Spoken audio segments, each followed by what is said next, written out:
Hello and welcome to session 16 of the Crossmeet campaign.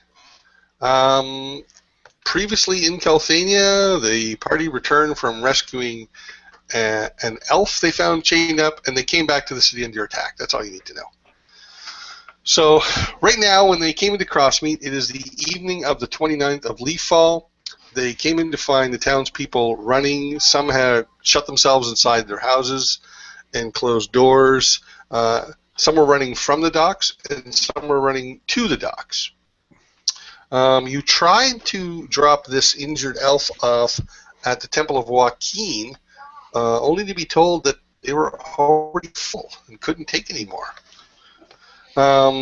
Somewhat, you guys had split up. I believe Balmera and Torun, at least, had broken off to go check out different things. Talrun was last seen running for the docks, and Balmera had grabbed a passerby to ask them what happened. This passerby is a 15-year-old male who tells you that there's some sort of creatures attacking at the docks. And then he goes taking off. So I'm going to show you a map of Crossmeet. I'm going to ask you guys to tell me where you want. Now, I know Grim is outside the Church of Joaquin. Yeah. The rest of you can be pretty much anywhere in the northwest part you want. Like you just let me know where you want to start. So let's start with Talrun, since I know you were on the run. Where are you? So you're running to the docks.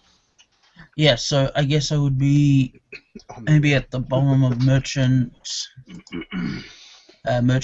Way? Merchant Stateway? Running down here towards the docks. You want to be down here? Sorry. Yeah. You want to be down here? Okay. All right. Balmera, where are you at? Just outside LS Training School. Okay, you're over here. Yeah. And what about you, Jawdat? Heading towards the dock also from cutting across that the park from High Road. Sure. Down to sort of that intersection of Merchants Way and Workers Way, just not following the street, just sort of cutting across. Okay.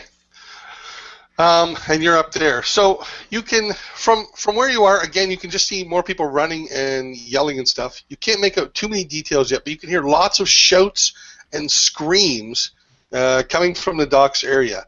Many of the buildings, their doors are closed tight and people are inside, but there are also people running through the street. Occasionally you see someone helping an injured person. Maybe you might see a body lying on the ground over here from where you are. And Grim, you're up by the Church of Joaquin. So, yes. Eppin has just shut the door on you, telling you that the place is full. And you have this injured elf with you in a cart. What do you want to do? We'll start with you. What's the building? You can tell us a little bit about your character, too, if you like. I'm sorry, what was the question? I was saying, what's across the street? Oh, there's just a house. Just a regular house. Okay. Just a residence. Just a residence. Okay. Well, Grim is a recently fairly well dressed human of extraordinary height, 6'7", kind of lanky, and wearing a long black coat and a flat brimmed hat with a flat top to it. And at this moment, I'm sort of looking around, and I need to get rid of this elf, but someplace safe. So, okay, to your east, towards the dock, about halfway between the Church of Joaquin, maybe just past the fishmongers, you see Ferris Amberlease, the little halfling woman who recently opened up the business. And there's a small crowd of people around her, and she's pointing and giving directions. Yeah. You see a few people, again, still running. That's the only person you see that you recognize immediately. Okay. Well, I am going to actually head down to the performance stage. Now, Okay. I'm assuming the stage is sort of elevated, and so there's like some space underneath and so forth. Correct. Yeah. When you get down towards that area, you can see actually a small crowd is gathered there, and Jasper, the halfling mayor, is speaking to them, trying to calm them down. There are people slowly gathering in that area, but though it's not the only gathering point. My goal is to sort of go around behind the stage, but I'm going to be listening while I'm doing this, because obviously I'm going to be hearing what's going on. And I want to bring the elf like either right behind or under the stage, and I'm just going to keep him in the cart if I can, Yes. cover him up, make him comfortable, put him in a stable situation for now, because Yep. You can even find a little stowaway spot under the stage where they store chairs. Yeah, that's what I'm kind of looking for. Just be able to kind of roll it under there and put it out of the way, so that short of like a massive horde coming through just burning everything, you should be safe there at least for a little while, because I'm I'm not personally equipped to deal with him at this point, and the only church in town presumably has abandoned us, so. I sort of considered, taking Joaquin as my as a patron, but sort of I get it. So a couple things. It's actually one of two churches in town. There is another church over in the east end of town, to Moradin. To Moradin's wife. Anyway. In the immediate area around the performance stage, you don't see any threats, but you do see a lot of concern and nervous citizens. And Jasper is talking to them, telling them to try to remain calm. Everything that can be done is being done. There are people there dealing with the situation now. So the rest of you obviously don't hear that. I'm going to jump back to Talrun, who is not too far from where Jodid is. You're probably about the same spot at that intersection. What do you want to do, Talrun? You can tell us anything you want about your character as well, what you're doing, looking like, whatever you like. Alright. So, when Talrun got back from town for the last adventure, he immediately heard everyone screaming, and we all did. We saw the screaming and the commotion at the docks, so Talrun, not knowing any better and not fearing any danger, is running straight towards the docks to see what's going on. Where is heading now?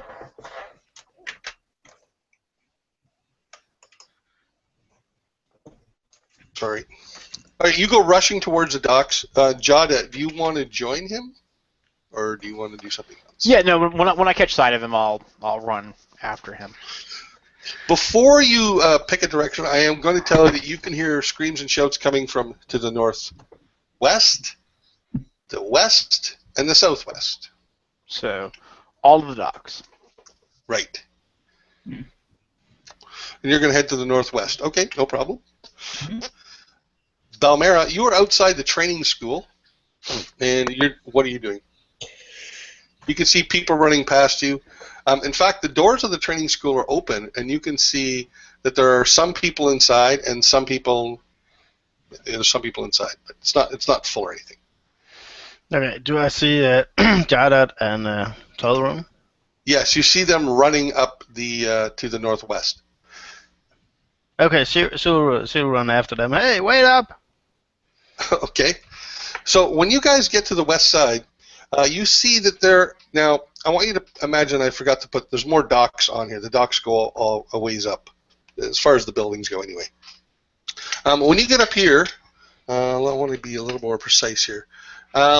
Almost immediately in front of you, but near the shore, you see a large ship that is now out of the water and is actually lying on the ground.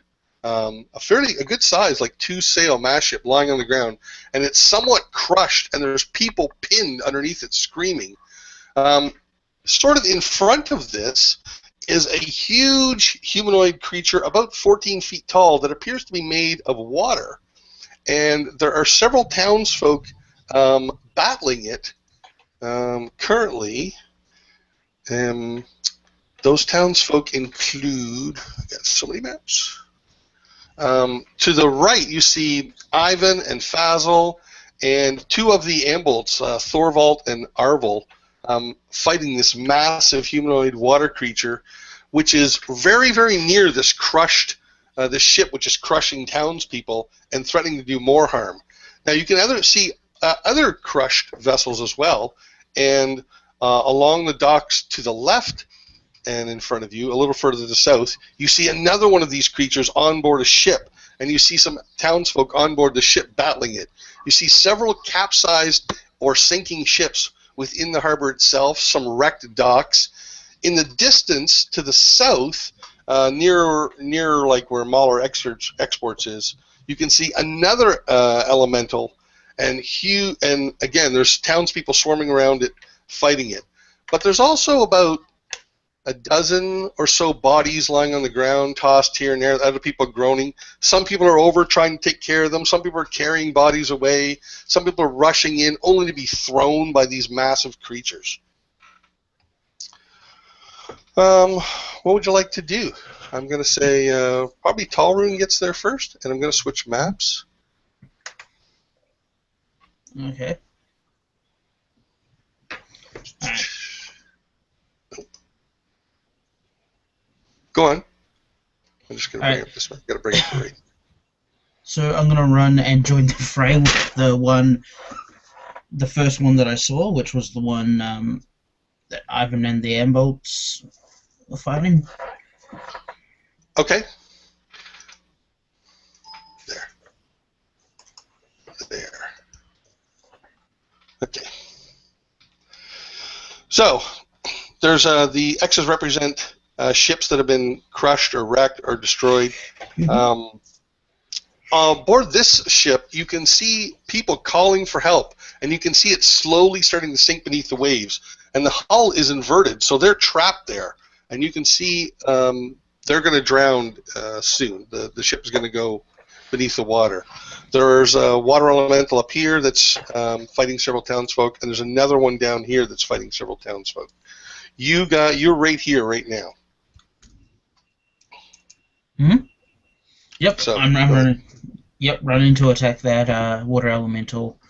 I just wanted to make sure you guys had a full picture. Okay. All right. Yeah. So you go rushing up to this thing. Make me a perception check. That is a 8.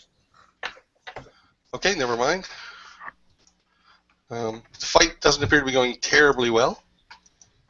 Occasionally you'll see this creature pick up a townsfolk and throw them or slam them with a watery arm or limb. What do you want to do? Okay, I'm gonna knock over all my dice. I'm gonna head towards it. And okay. Alright, and yeah, I'm gonna run and try and punch this thing. And Ivan looks over and sees you and spares enough time to give you a grim nod. You can see that he's injured. He's holding one arm tenderly. Go ahead. Alright.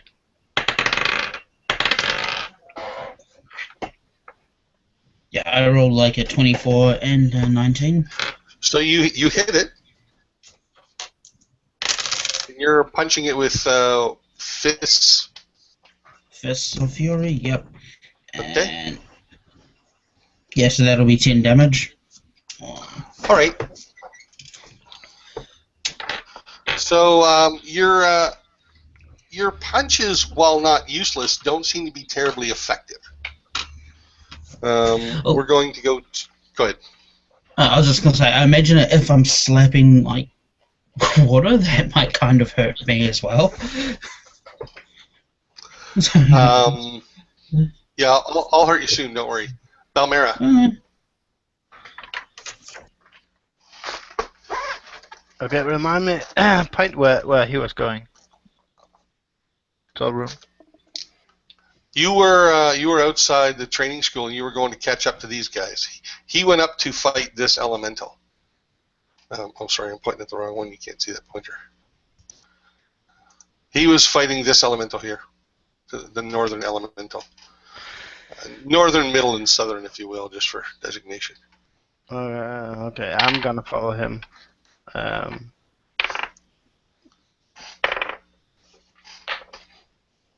I'm gonna take Dax bonus actions to keep up with him if need be. I'm Okay. probably gonna need it because you can run really fast, right? Yeah. Yeah. Um. And as soon as I get into range, and let me look up what range is. I'll And I'd shoot like you to make a perception check.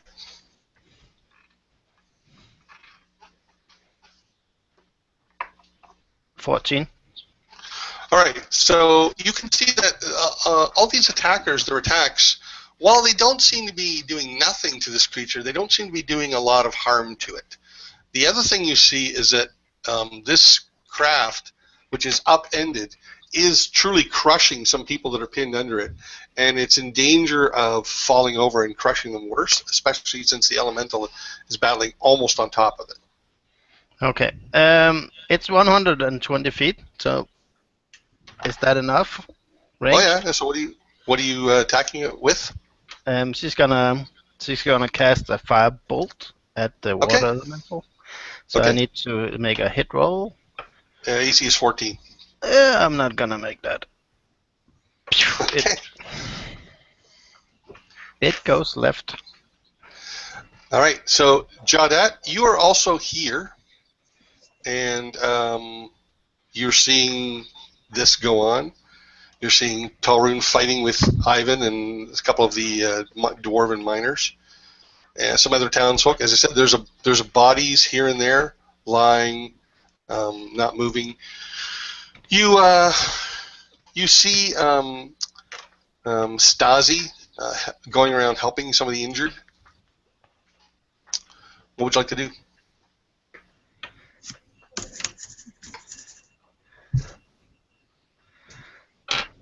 You're muted. So the northern one has a ship that's crushing people, and the middle one has a ship that's been upended and is essentially drowning everybody. Right. In fact, and there's the elemental is attacking the ship next to that, but the ship just above it is sinking slowly, and people are going to drown. Oh, good. I'm glad it wasn't anything difficult.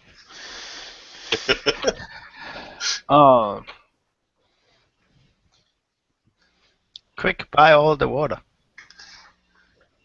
Buy all the water. That's a lot of coins. I cast a level 200 version of Lower Water. Right. Or create destroy water. All right. So I'm gonna go. Man. Yay for hopeless. All right. I'm gonna go running up the dock towards the middle one. Okay. And Yes.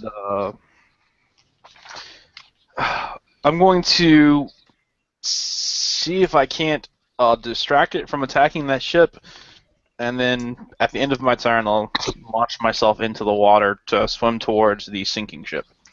Okay. I'm going to give you a little clarification, make it a wee bit easier. So the ship that is sinking was attacked by the elemental, who has moved on to another ship now. Right. He's actually at a second ship that's docked. The ship that he is on has a few attackers on it right now, 3 of which you recognize: a Dane, the human guard, Kerr, the sexton, Murgy, the leather worker, also his wife, who is lying unmoving on the deck. There's a couple sailors there as well. They are all attacking the elemental. The other ship is sinking with the trapped people. Not that it makes a huge difference, but Murgy's wife was the hot halfling, right? I think Ferris was the hot one. Okay, I was just curious. I couldn't remember. No problem. Well, I mean, Ferris. No. Murgy had the rather attractive wife. I knew Ferris was the his wife. Yeah, right. Because that's the one that Grim was hitting on, wasn't it? I think he was hitting on Ferris, who Fazil was like trying to be defensive. To be fair, Grim was pretty indiscriminate. So yeah, Grim was hitting on everyone. So yeah, Grim would fuck fish. So. Well, if this battle would go well, he may have to. All right. Well, I'm still going to do what I said. I'm going to fling a bolt at the one that's on the ship with people who are already attacking it, and then I'm going to dive into water and start swimming towards the other ones. Go for it. AC is 14. Yay! I rolled an 18 on the die, so I will at least hit him. Yep. And then whoever, not that it, I guess, mechanically matters, but whoever the next person to attack this elemental is going to have advantage. It'll be the NPCs. Right, so like I said, not that it'll hugely matter, but if you want to give them some sort of Benny for that. I'm going to give them an automatic hit of one of them. Okay. And what we got here? 6, 12, 15, and 4 is 22. So 22 points of radiant damage. It's radiant. Okay, thank you. Your spell seems very effective compared to the weapon attacks that they're making upon it, which don't seem terribly effective. Yeah, I've John has heard horror stories of water elementals. They are like literally things of nightmare as far as desert people are concerned. Because here's this life-sustaining thing that has turned on you, and I'm basing that off the fact that he has double his proficiency in Arcana. So nice, that's good. Yeah, I hadn't thought of it. I like that. And you dive into the water. Yeah, I dive in the water and start swimming towards that sinking capsized ship. Okay, so the water is a little bit frothy, but it's more from the nearby actions than from the weather. Grim, I'm going to say that you have made unless you don't want to, you've made your way across the park to the intersection where the other ones were, unless you wish to go elsewhere. He goes back to the house. Yeah. That's it, I'm out here. I'm heading to Bree. See you guys later. Good luck. It'll sort itself out. No. Once I get the elf stowed away, I'm going to take off my hat. I give it to Lyric, my familiar. I say, take this home, and I immediately go running across the open field. Direct, basically making a beeline directly for the dock area, ducking through trees and building. And as I go, as I'm in the middle of the open field, I push both my hands out in front of me, and for a moment you see this kind of shimmering image of a humanoid, exactly my shape, directly in front of me, and I run into it, and it kind of flashes on me as the mage armor takes effect. Cool. and I continue to run, like weaving between the buildings, I'm heading as fast as I can towards the docks. Which one do you want to go for? The northern, middle, or southern? Well, I don't know what's going on yet, so I'm basically going to just looking at the map, go almost directly due west from my location, so past the training school, I assume. And so I guess it'd be the northernmost elemental. Okay.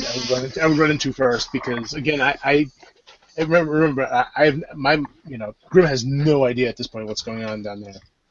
Fair enough. I don't even think he heard the rumor of the elemental, so Fair enough. or the monsters. So I'm going to ask you, Dennis, and Thashif to each roll me 4 20-siders. Add 3 to the roll and tell me everything you get that's 4. Just tell me how many 14 and above you get. Okay. 2. 2. How much rating? 3, you said? Yeah, add 3 to the roll, yeah. Same with you, Steve, please. I get none. I got 2 successes and a natural 20. Oh, okay. I'm just going to call it a double damage.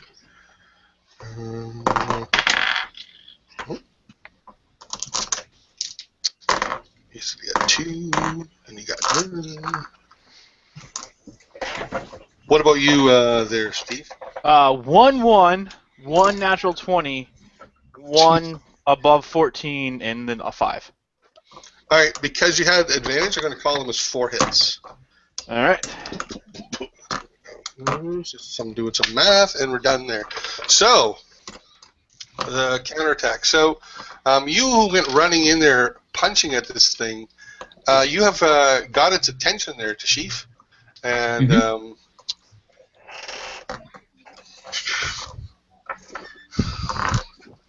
it goes rushing right through you, like it just kind of rushes 5 feet forward into the space you're standing. You need to make me a strength save. Oh boy. Okay, that's a 12.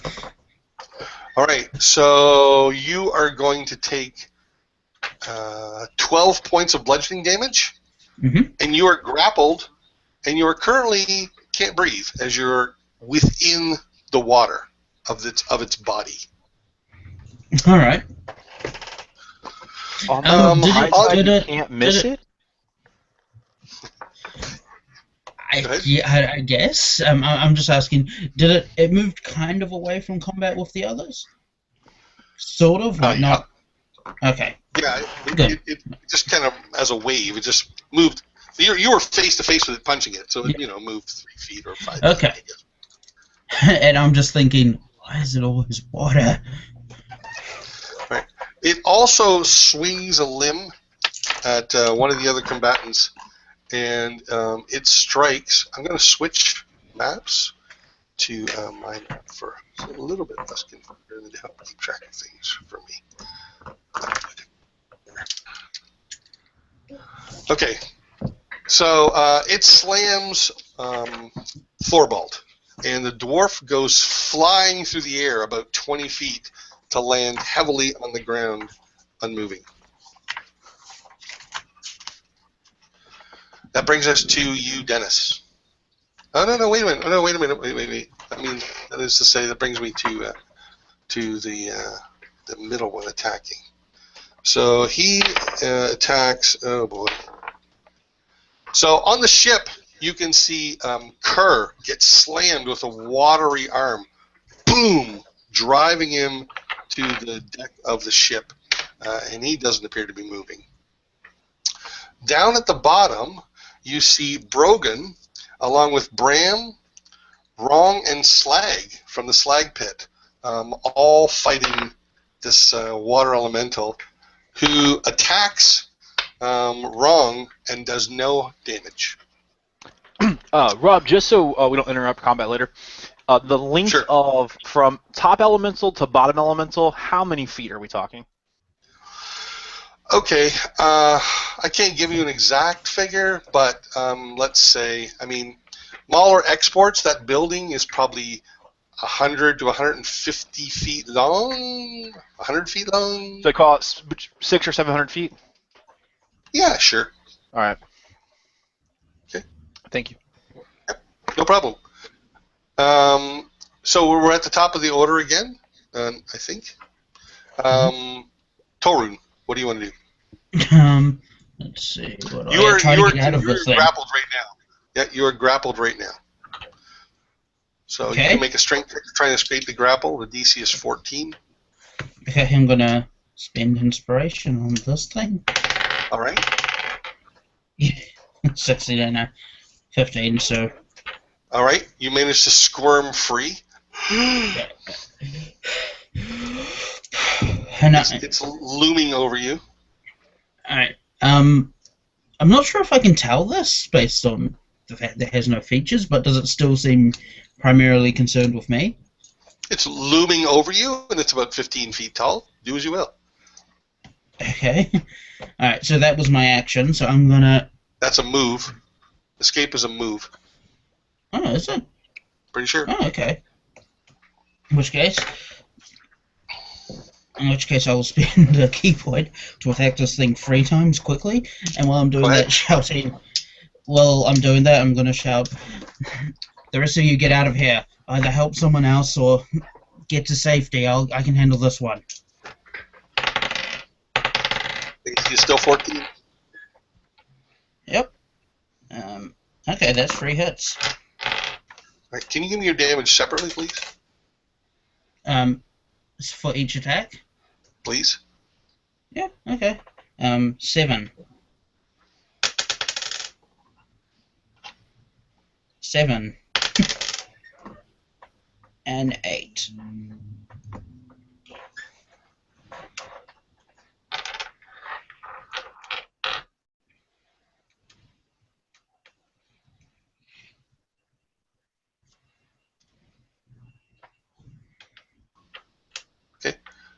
Okay, so all right, you're not positive, but you think it's slightly smaller. So you're saying it is an action, eh? It's not a move? Escape is a move? Is an action? Yeah, I froze. so I was pretty sure. So I guess I froze there. Yeah, escape is a round action. Oh, okay. I didn't know that. All right. Well, thanks for the info. I'm going to I'll allow your punches this time since I didn't know any better, but I won't the next time on an escape. So you do seem to do some damage, but your punches don't seem terribly effective to it. You think it might be a little bit smaller than when you first encountered it. And that takes us to Balmera. Okay. The ship that's crushing the townspeople. Yes? Can I see the townspeople? You can at least see one of them sticking out, and you can see like a couple of arms sticking out. Okay. I'm gonna run to the arms sticking out. Are they flailing like it's still alive, the person? Yeah, in fact, you can see that Reynard is partially and partially out. Reynard, as you might recall, is the dock handler you encountered on your first session who got your help with the boar. That's Torun. That was Torun. Sorry, yeah. Okay, she's gonna run out to the one who's submerged, and she's gonna go into the water and curse all the gods and go under the water and to see how he's trapped, and if possible. Wait. I think you're confusing two things. There's people trapped on land under this boat that's being crushed, and there's a boat out here that Jadet's going for that's sinking with people on it. Oh, it's on land. Okay. Well, she's gonna try to dig them out then. Okay, go ahead. I want you to make me a strength check. I rolled 11. No, you don't manage to free Reynard, but you can try again next turn if you like. Jadet, so you get out to them and you can maybe swim in, grab somebody, and pull them out. You can see people inside a hole, but it's not big enough to just reach in and grab them through. How many some people are we talking about? You total? see two. One is a dwarf and one is a human. The dwarf is closer. I don't recognize either of them. You do not. All right, I'm going to be racist to my assumptions and assume that the dwarf is able to withstand drowning longer. And go for the human. Okay. So I want you to make me an athletics check, I think, for swimming. Mm-hmm. Also not where I'm a Viking. 13? Okay, so you manage to swim in through this hole and grab the human, who appears unconscious, and you can see now that there's like matted hair and blood where he's been bonked on the head. The dwarf is still conscious. How far am I from the elemental at this point? Oh, you're about 30 feet, maybe 40 feet. Maybe a little less if you want. 25 and we are feet. In the process of being submerged, not completely underwater, correct? That's correct. The boat is slowly correct. Okay, There's so as I wrap my arm around this human and feel that he's not breathing or not struggling, so he's not conscious. Right. I break the surface. I turn to the elemental, and this just trail of sand extends from my hand and turns to this blazing bolt of light as I cast guiding bolt on it again. Okay. I'm just going to say that you swim free of the hole in the ship that you swam through first, and then do that. Okay. Go ahead. 17 will hit it. Yep. And not as good of damage this time. 3, 6, 12, 17. Radiant damage again? Yep. Okay, thank you. Yeah, your attacks seem fairly effective against it. Grim. Yes. So you said you wanted to go to the north, so I'm going to say you emerge. Well, again, yeah, that's what you don't have to. You're going to do it. Yeah. Well, you pick a spot. I don't care. Yeah. Well, it makes sense. I would have said to due west toward the coast, and that's where it would have gotten me. So. Yep. Yeah. So as I sort of come between these buildings, I obviously see this huge elemental. What is happening with it right now? Okay, so this elemental is currently battling Talrun as well as Ivan. Thorvald has been knocked clear and is unconscious. Fazel is there as well. Levant. They have short swords or long swords. Ivan has a long sword and shield. Arvel has a hammer, and they're battling this thing. I would also think for cinematic purposes, you would have seen Torun like burst out of it as you. Sure, I like that. I like that. Yeah, with the gasp, right? That's right. I read the movie Gasp.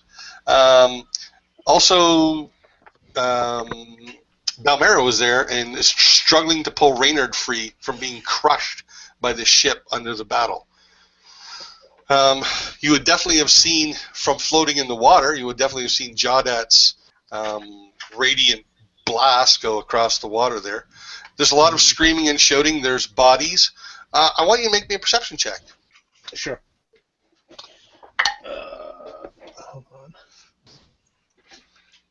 on. 13. Okay, so to the south, you see Evelov go running up to a body lying face up on the ground. And you see him tilt the head forward and pour a potion in its mouth. And then he stands up, and he runs to another body. Clearly poisoning them. Yeah. That asshole, what is he planning now? I knew he was behind it all. Clearly, It's a zombie elixir. Clearly, he's turning people He's down. obviously the cause of this. Well, with that in mind, I mean, I am being a wizard. These things don't just happen. You know, elementals don't just appear out of nowhere. Someone summoned them. Well, something happened. You're quite right, but maybe the analysis can wait. Well, right. But what I'm saying is that as I am looking around me with my eyes, kind of with that in mind. He's trying to find the controller. Yeah, basically I'm looking around to see if I can see anyone who might be controlling them.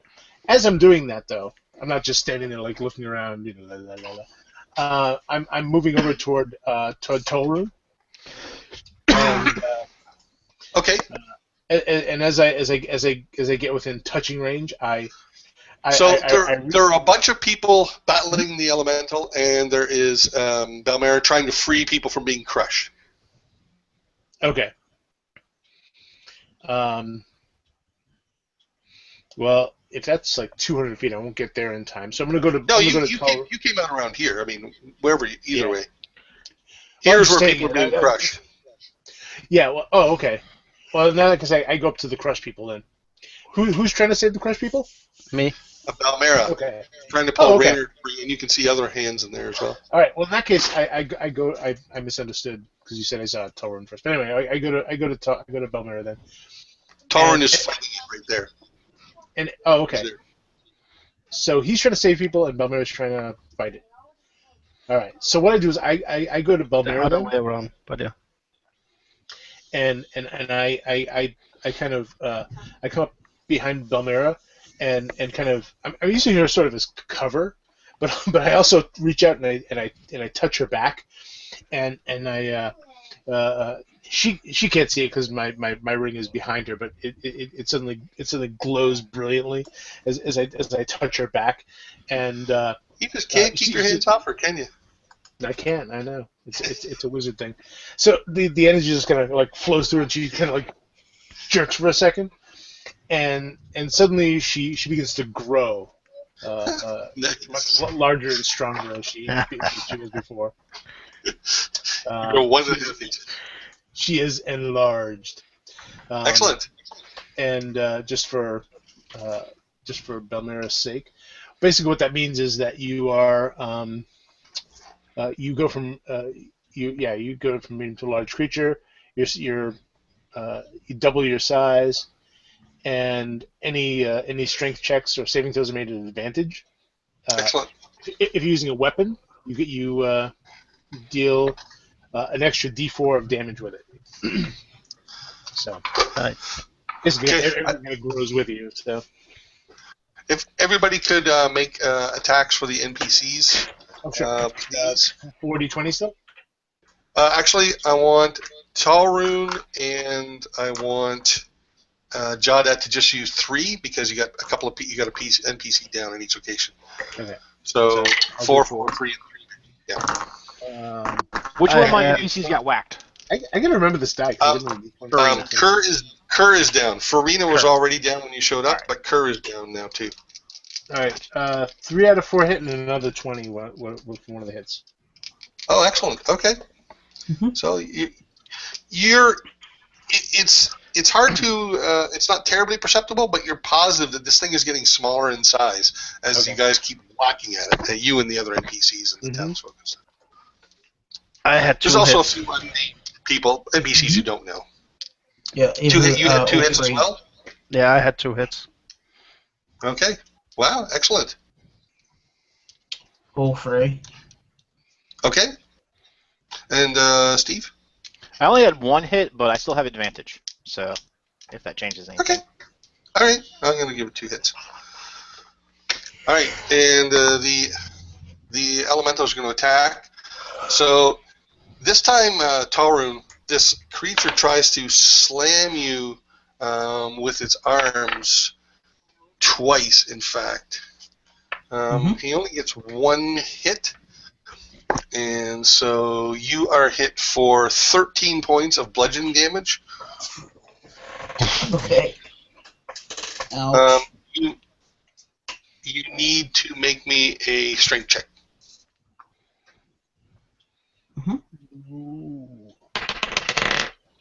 I got a 17. All right, so it only knocks you back a couple of feet with its attacks. The other elemental on the medium ship is fighting. Oh, and it's going to slam into Adane this time. And Adane takes a hit, staggers, but his armor takes some of the blow, and he's going to continue to fight. And down at the bottom, Brogan gets hit twice by this thing, and he gets sent flying. And he is now lying unmoving. And that brings us back to you, Torun. So again, there's townspeople running and screaming. You can see Stasi and Ferris and a few other townsfolk that you don't recognize moving to help. There's also combatants that I didn't mention that you just don't know the names of. But it is your turn, Torun, fighting this thing that there's a bunch of people still smacking at. Oh, damn you, nefarious creature. And I briefly turned to the others. Didn't you hear what I said? Get out of here. And I'm going to attack this thing again. You're fighting with Fazil and Ivan and Arvel. Yep, and I just told them to leave. Well, that's Fazil might back off, but Arvel and Ivan won't. Those jerks. Yeah, town guard, what's he doing? Do you want to damage separately again? Levent, Yes, please. Levent, that's the tailor, right? He's one of the tailors, yep. Stasi, his partner, is actually helping the injured. Okay, 5, 4, and 7. Thank you. So again, it gets a little smaller. More water goes splashing off. Occasionally, you see people throwing things at it, and like objects, rocks, and things like that, which seem to just pass right through. Balmera, Balmera the Big. Yeah, how tall are you, Balmera, normally? Medium. Well, I mean, what's your actual height? She's almost 5 feet. Okay, so you're almost 10 feet tall. Yeah. Nice. So Balmera the dwarven mutant. The dwarven giant. Yeah. Well, at first look a little confused, and then she spots Grim, and then so she will use her newly found strength to try to help these people out from under the ship. So because you're big, I'm going to let you try and help 2. So I'm going to make 2 strength attacks, each with advantage. Strength checks, I should say. Each with advantage. Okay, the first one is 10. All right, so you managed to free Reynard. And the second one is 21. and you manage to free a dwarven woman, female, who you do not recognize. Okay, so with her right hand, You pull them free. yeah, she'll pull them out and kind of like hold them up, almost like Hulk. They're hanging limply. You gonna shout too and scream? No. Okay, so Jada, you are outside this ship, outside the hole rather, in the ship floating in the water, one arm around an unconscious human. Yep. What the hell do I do with this guy?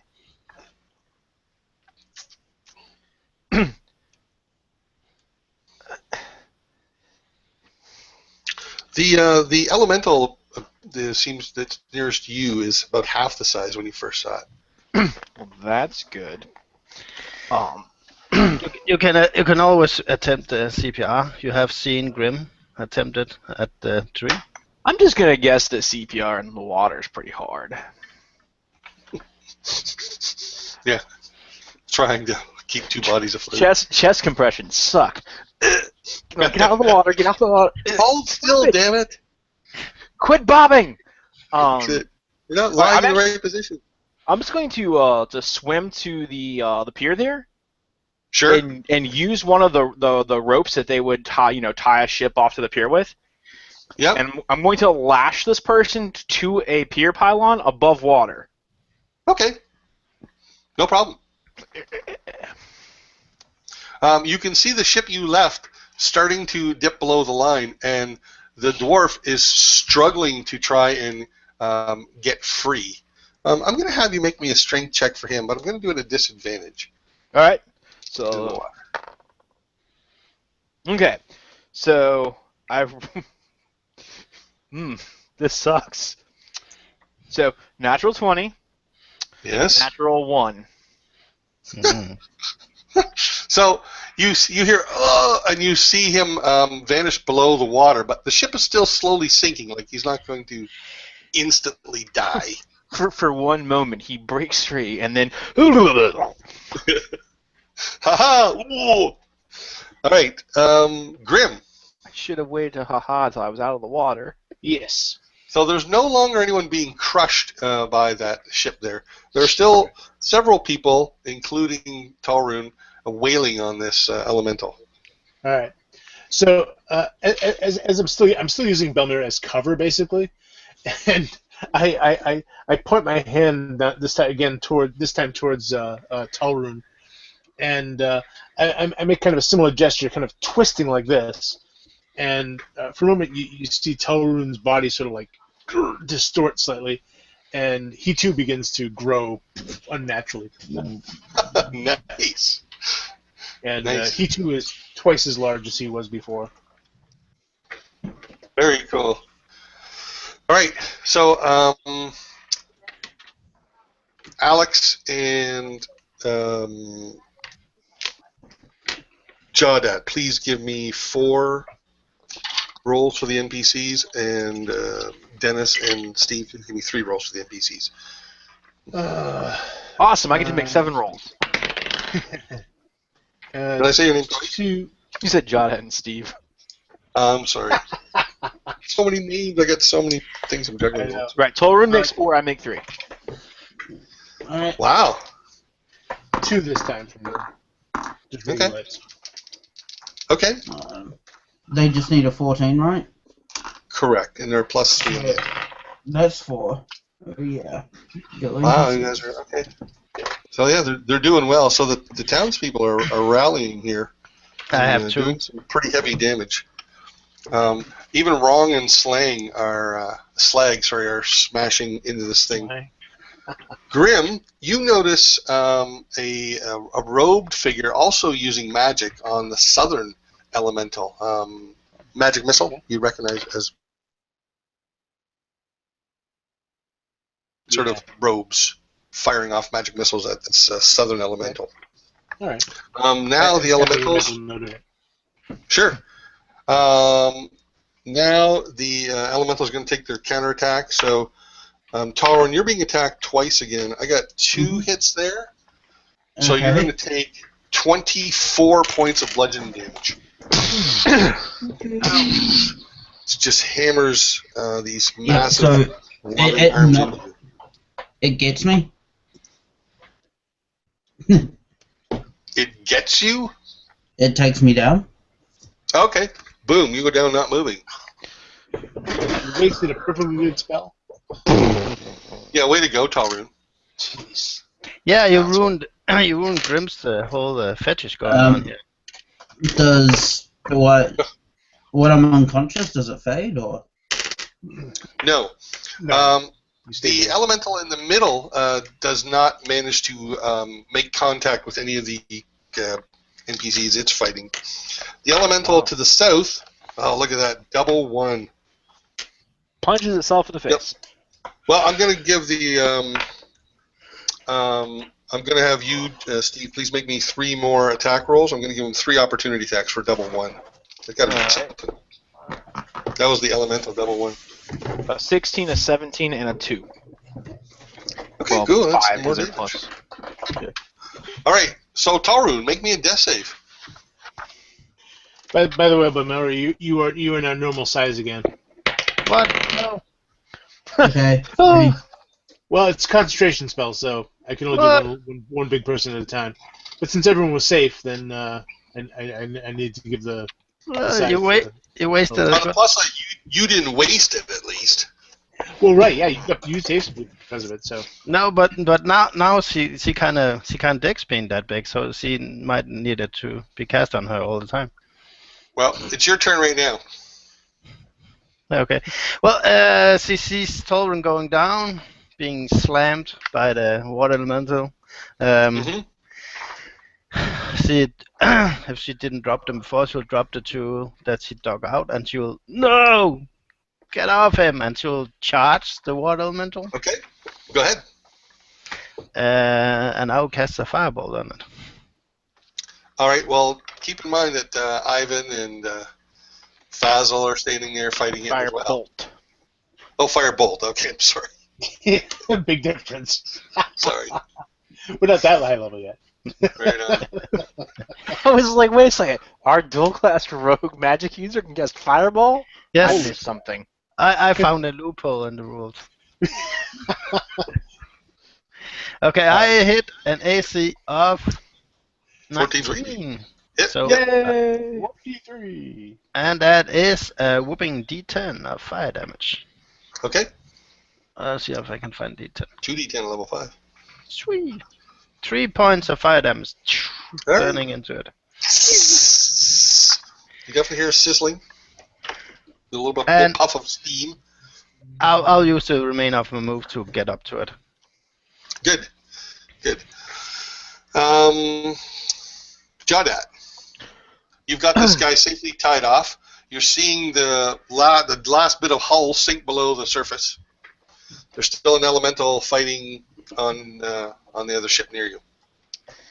Yeah, and there's a dwarf in that boat. Correct.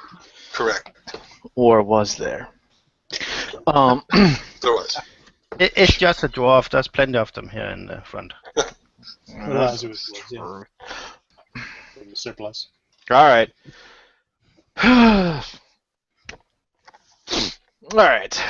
So I'm going to reach into my little pouch on my side and pull out this vial that was given to us, I don't know, a long time ago by some jerkweed. That's made from this stinky, stinky moss. I'm going to drink it, and then I'm going to dive under the water after the dwarf. Okay.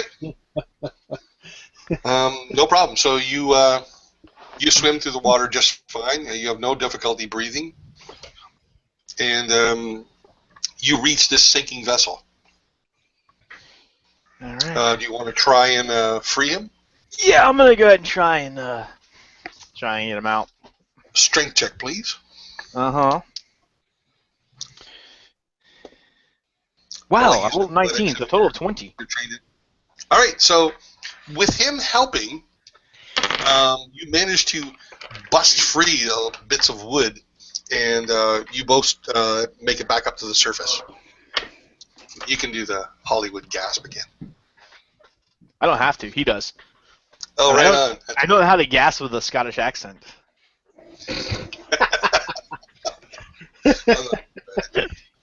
You think that's tough? Try to do I'm not going for it. a gay Scottish accent. I dare you.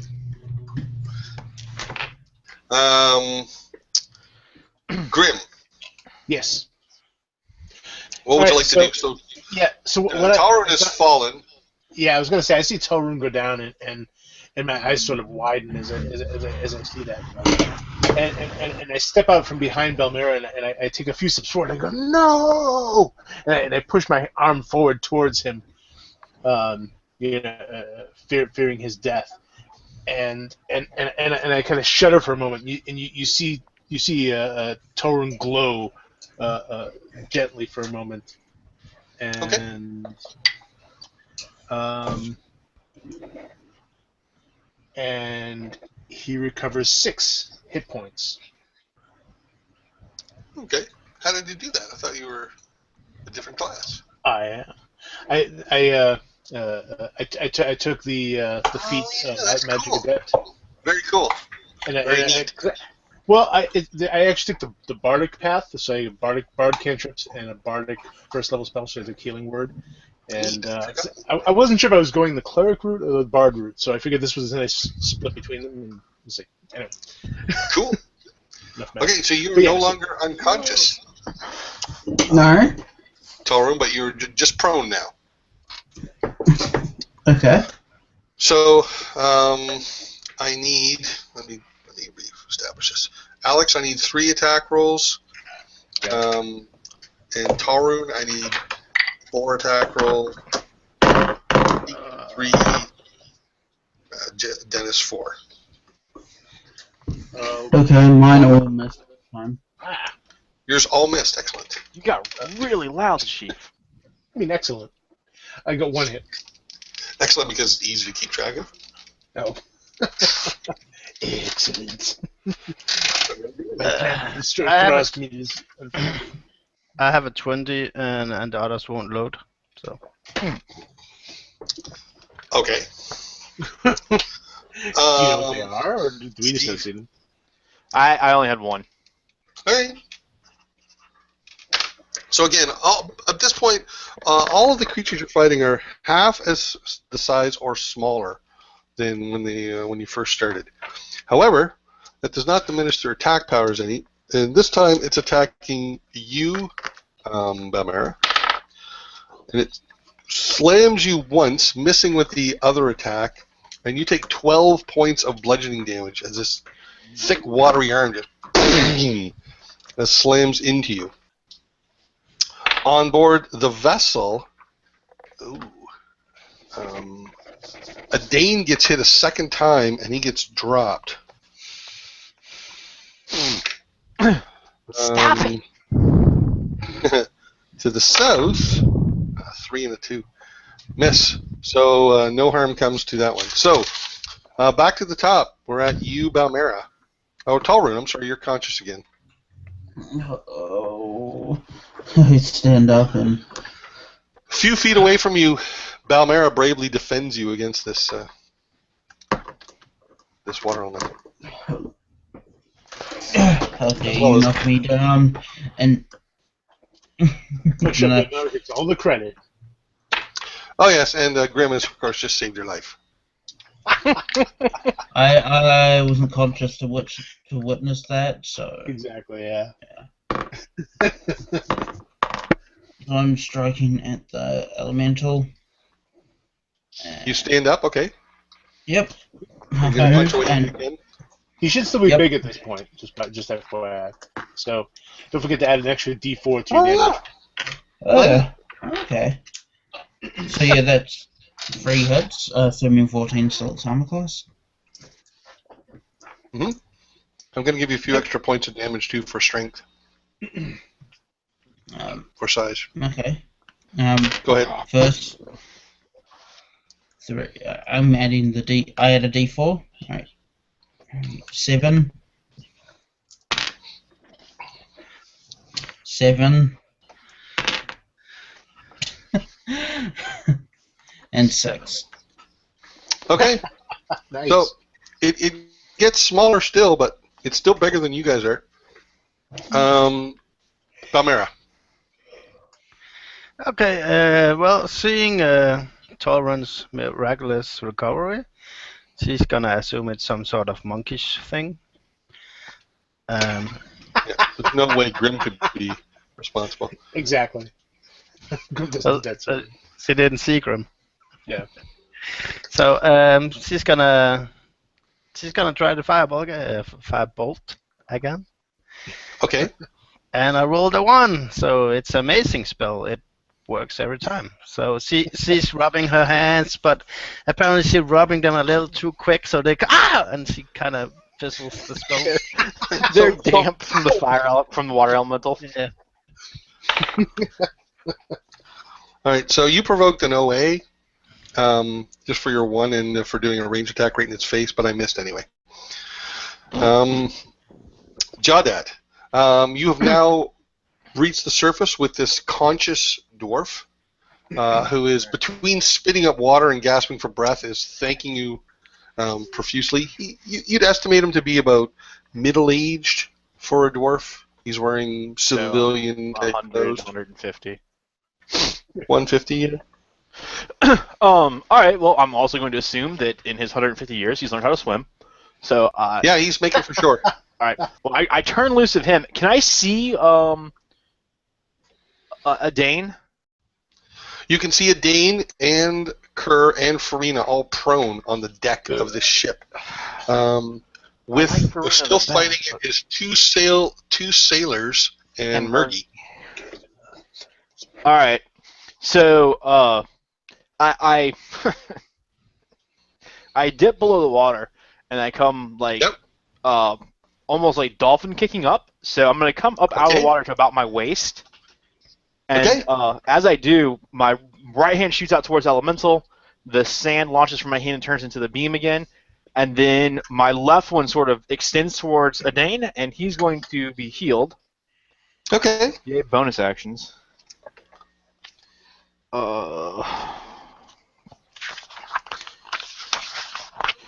going to be healed for... Yay, not a whole lot.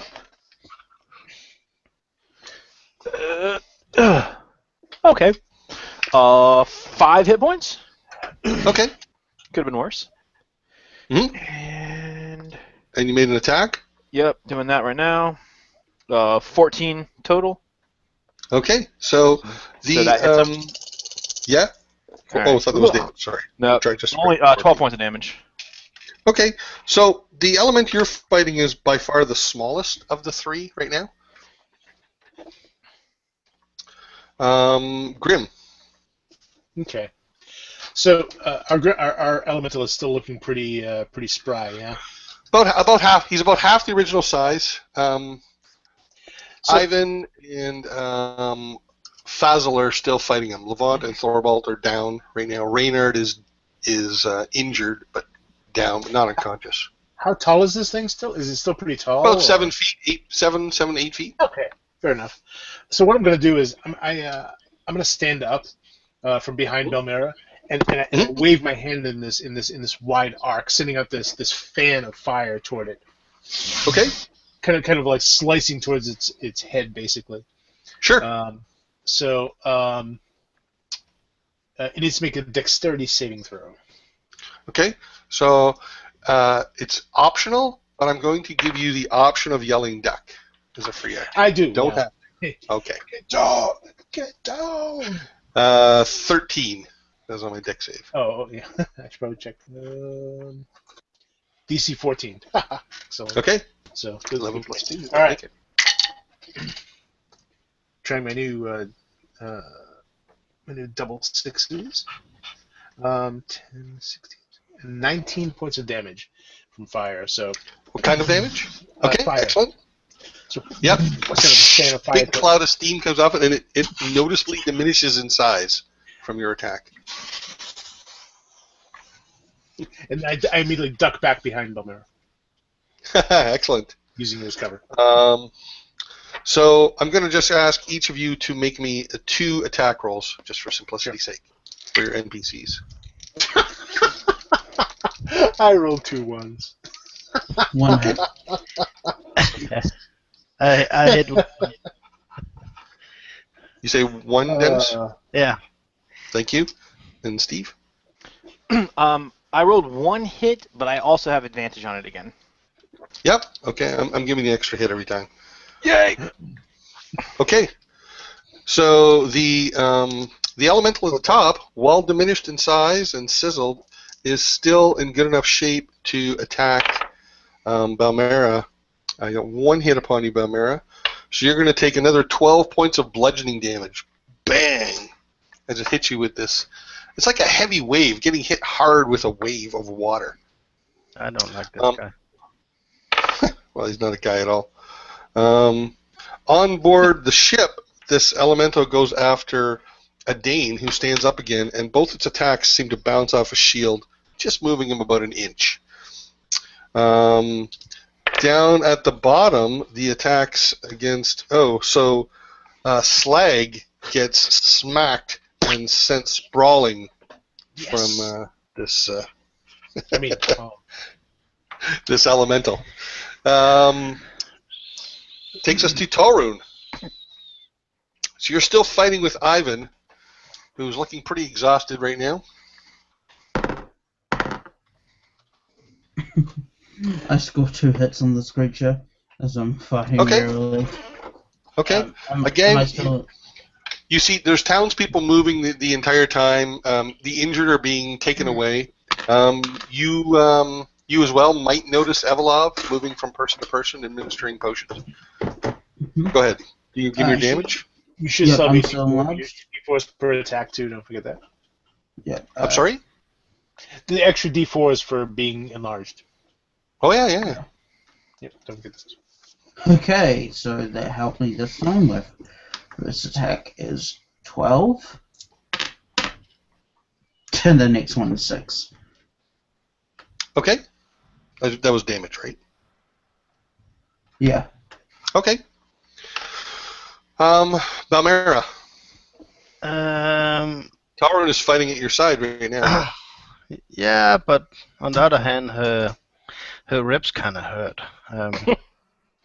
So I'm gonna go home.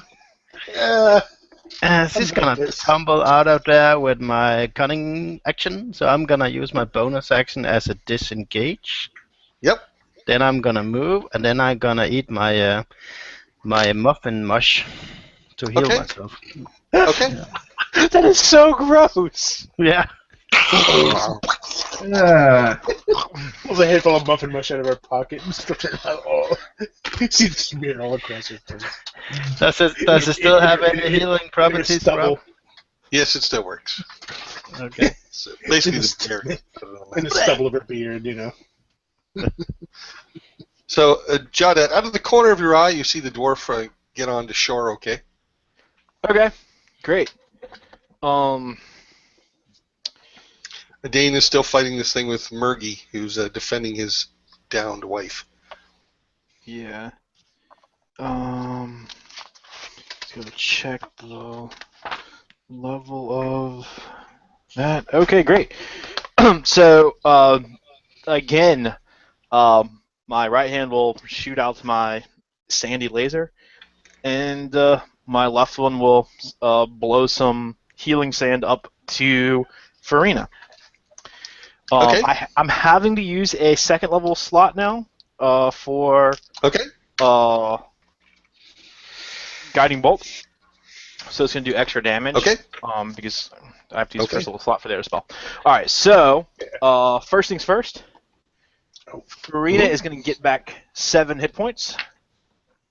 How are you casting 2 spells in one round? Bonus action! Healing Word's a bonus action spell. Ah.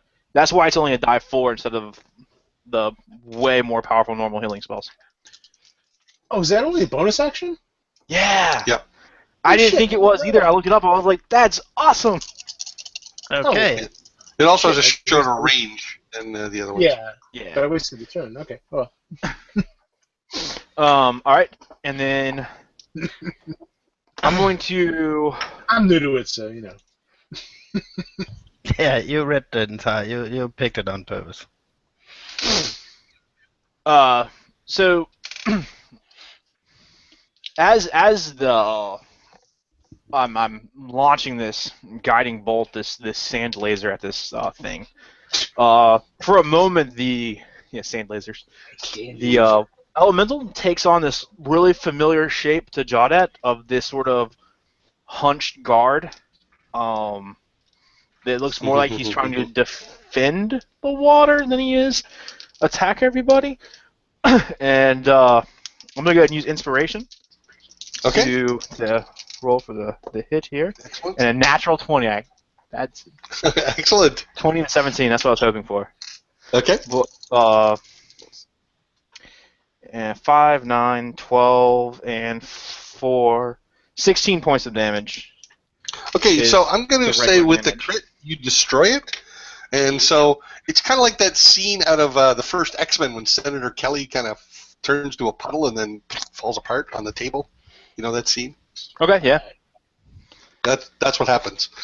This thing sort of dissolves into a puddle and then runs off the deck. That was like the most perfect use of inspiration ever. That was great. 17 and a 20. That was nice. Grim.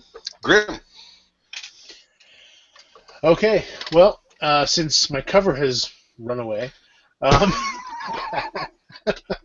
see this thing Dang it, cover.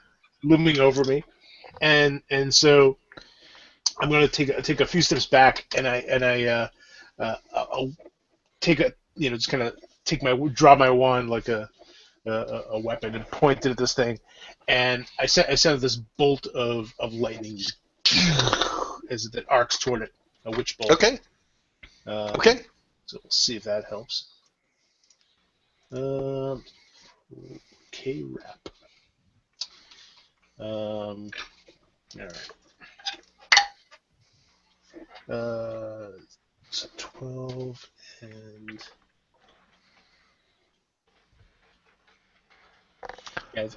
yeah, it definitely hit. You said it was 14 still? Yep. Okay. Come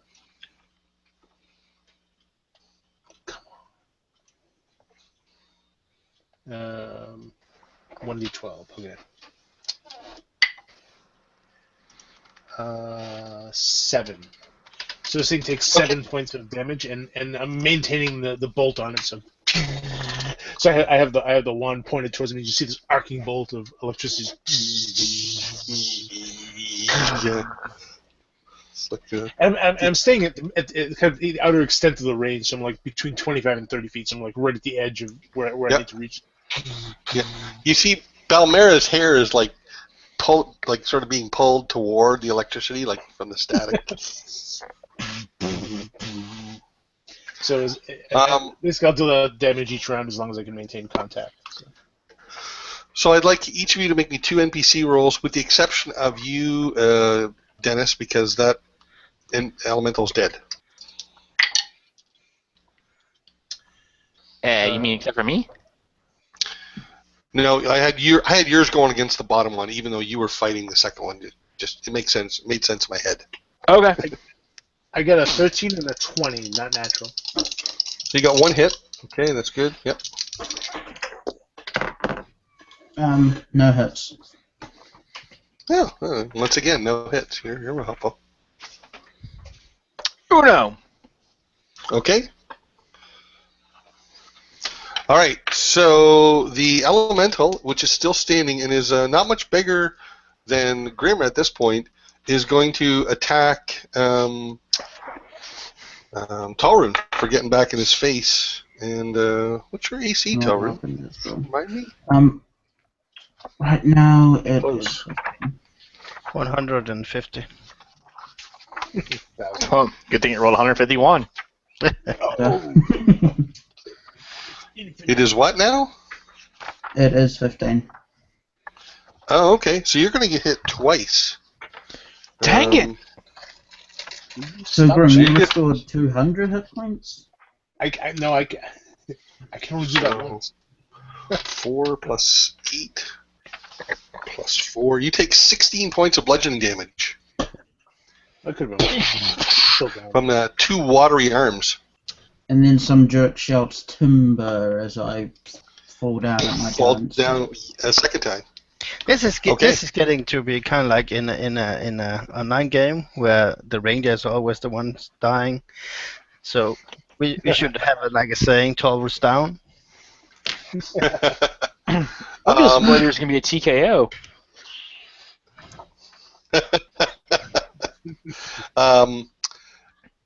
Valmira. Okay, I'm gonna ask a question because I also took the bardic path that Grim took. Okay. Copycat. Yeah, but I admit I didn't read the spells as prudent as I probably should have.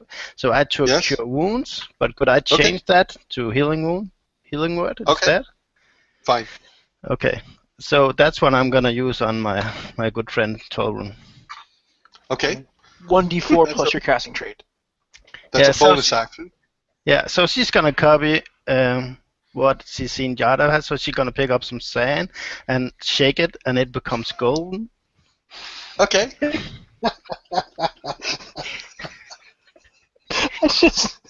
I just somehow I imagine that you're trying to make it gold, and instead it comes out like little tiny mushrooms. Just like Yeah, a spore cloud. Just, yeah, probably. that is the side effect of Belmira's healing spells. You hallucinate for like the next hour. Yeah, that would be But cool. you feel great. Yeah. Like, Okay, so Torun, balls for the next you hour. get 4 hit points back. So you're at 4 now.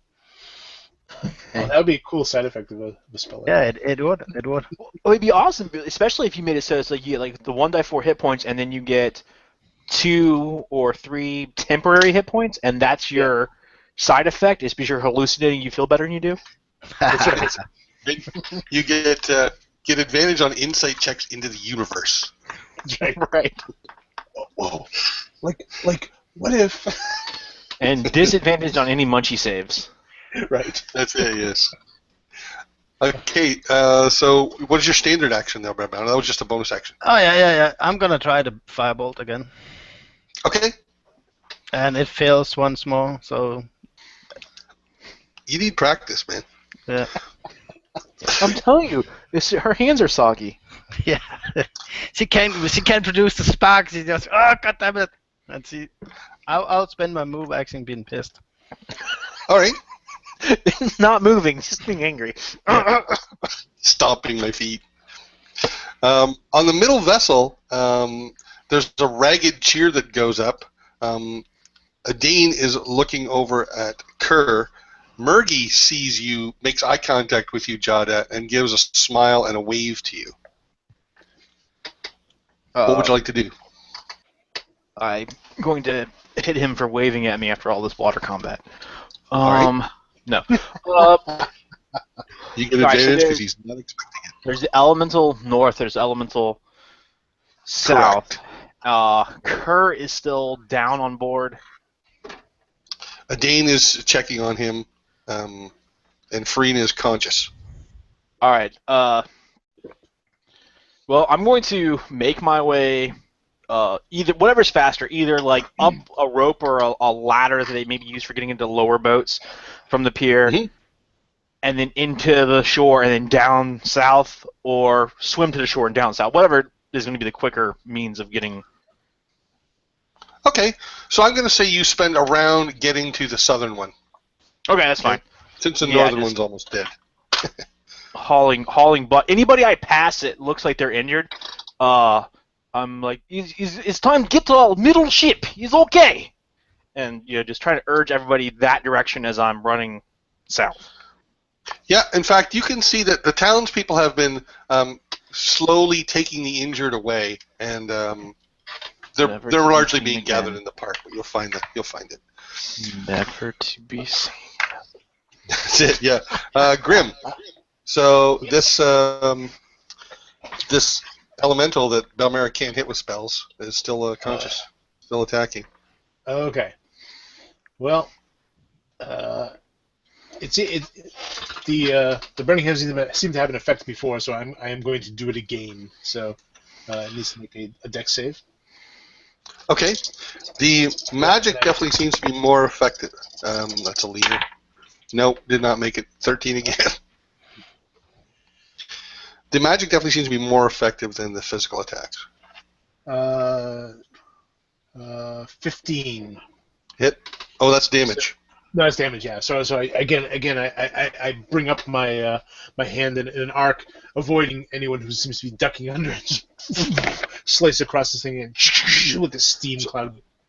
Yet again. Setting up. Its form seems to be shaky, but it's still there, still holding. So I'm going to ask just each of you to make me 2 rolls. No, actually, one roll each. Just just one now. it makes sense. Yeah, it makes sense. And it was +3. You said? Mhm. Yep, just said 3. 13.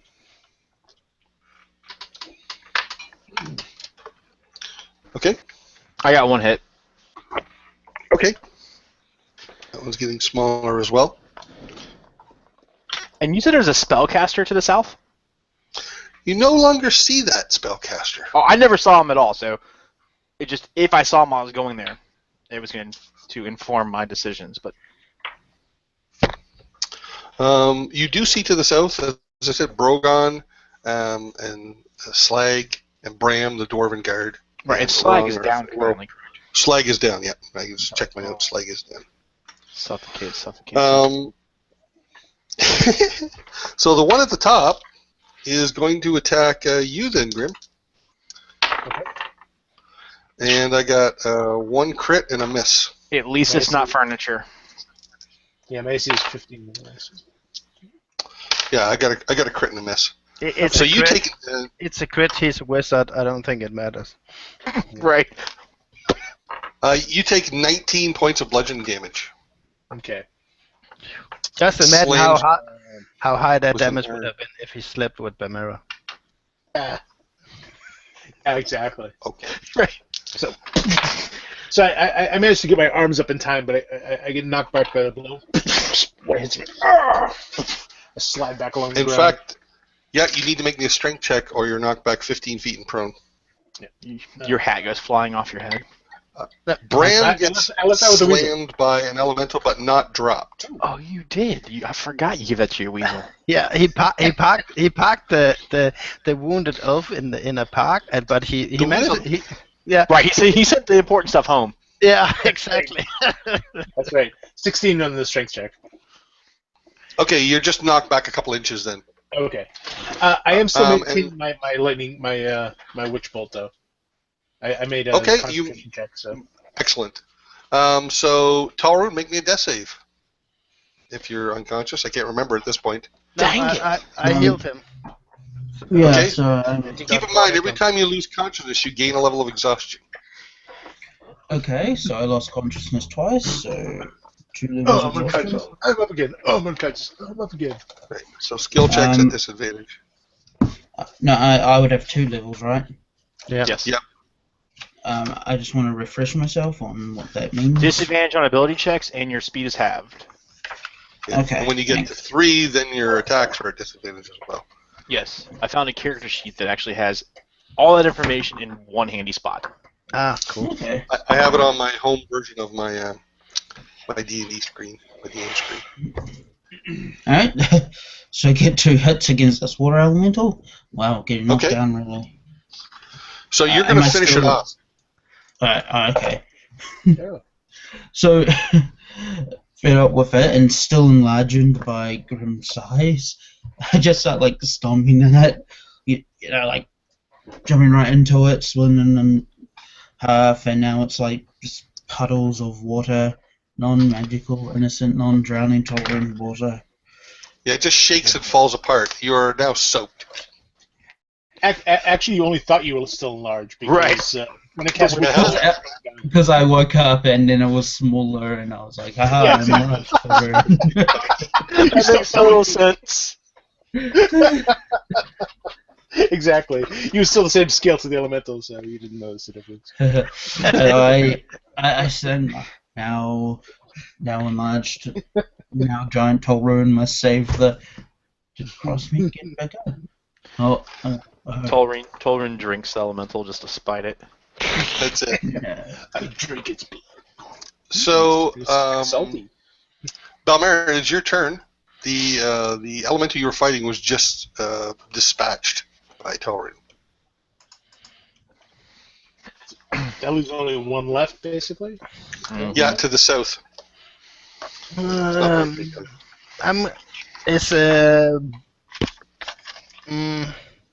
Is Brogand? Was he up here? Was he down? Brogan was down at the southern one. Okay, I'm gonna move down south. Okay, so you start heading that way. It's going to take you a few rounds. Yeah, it's okay. She's in no particular hurry at the moment. So, Jawdat, this thing is surrounded by melee attackers, but you can certainly make a ranged attack if you wish. I do. So I'm going to use my last 2 level 2 spell slots. Okay. And the first one, it's going to be the exact same thing.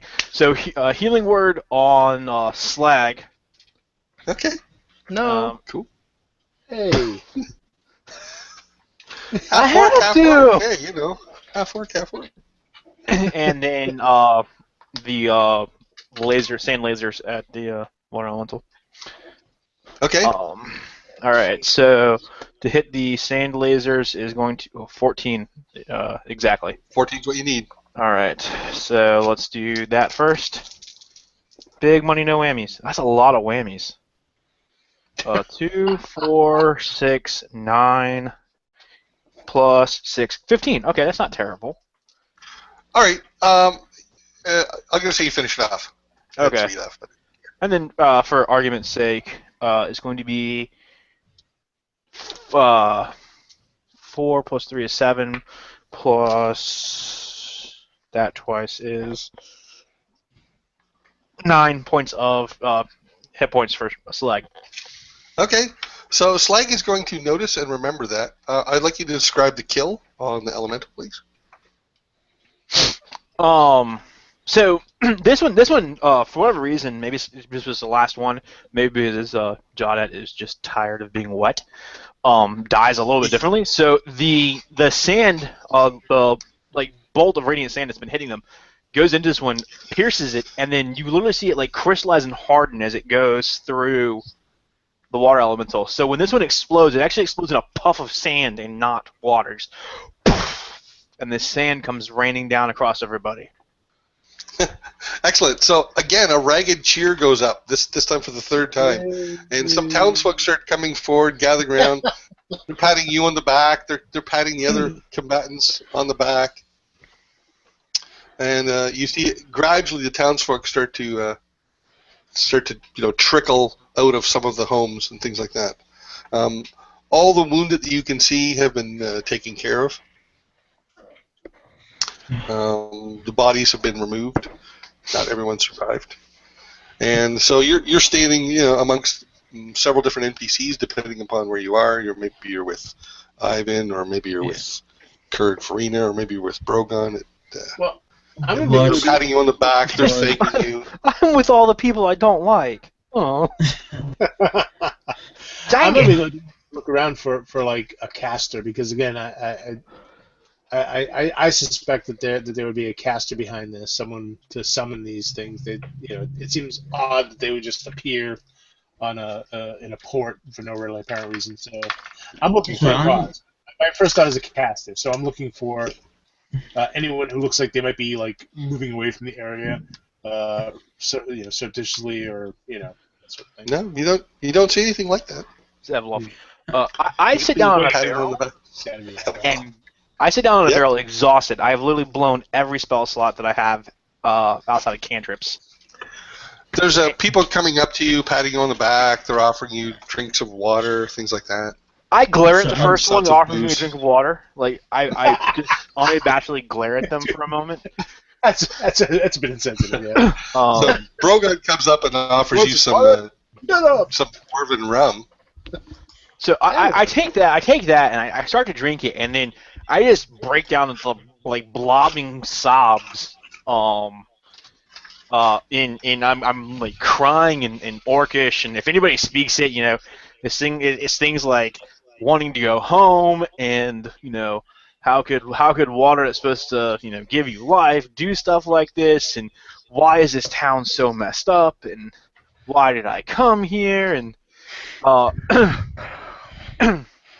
the end of it, I sort of look up and I see the mother of the boy whose mermaid girlfriend we murdered at the very beginning. Now wait a minute. Hey, you tell your story your way, I'll tell your story my way. Murderer. Murderer. And I see her. I see inspiration her. just for saying that. I see her, and maybe she smiles at me. She's holding her other boy. He's like completely soaked. Because I imagine that kid probably ran down to the water, hoping that maybe his brother would come back when all this water stuff was going on. So I see her holding him, and that's a little comforting. So I suck up all of my sobbing. I take a huge, my ham-hock of a hand and my orcish snout and just grab the snot off my face and fling it into the water, and then I say a quick prayer to Joaquin, and I'm gonna throw a gold piece into the water, kind of like a wishing well. This sort of. Excellent. Slag is standing before you, and he's certainly injured and tired from the fight, but he's conscious, and he looks at you and he speaks to you in Orc, and he says, "I owe you a favor. Claim it soon."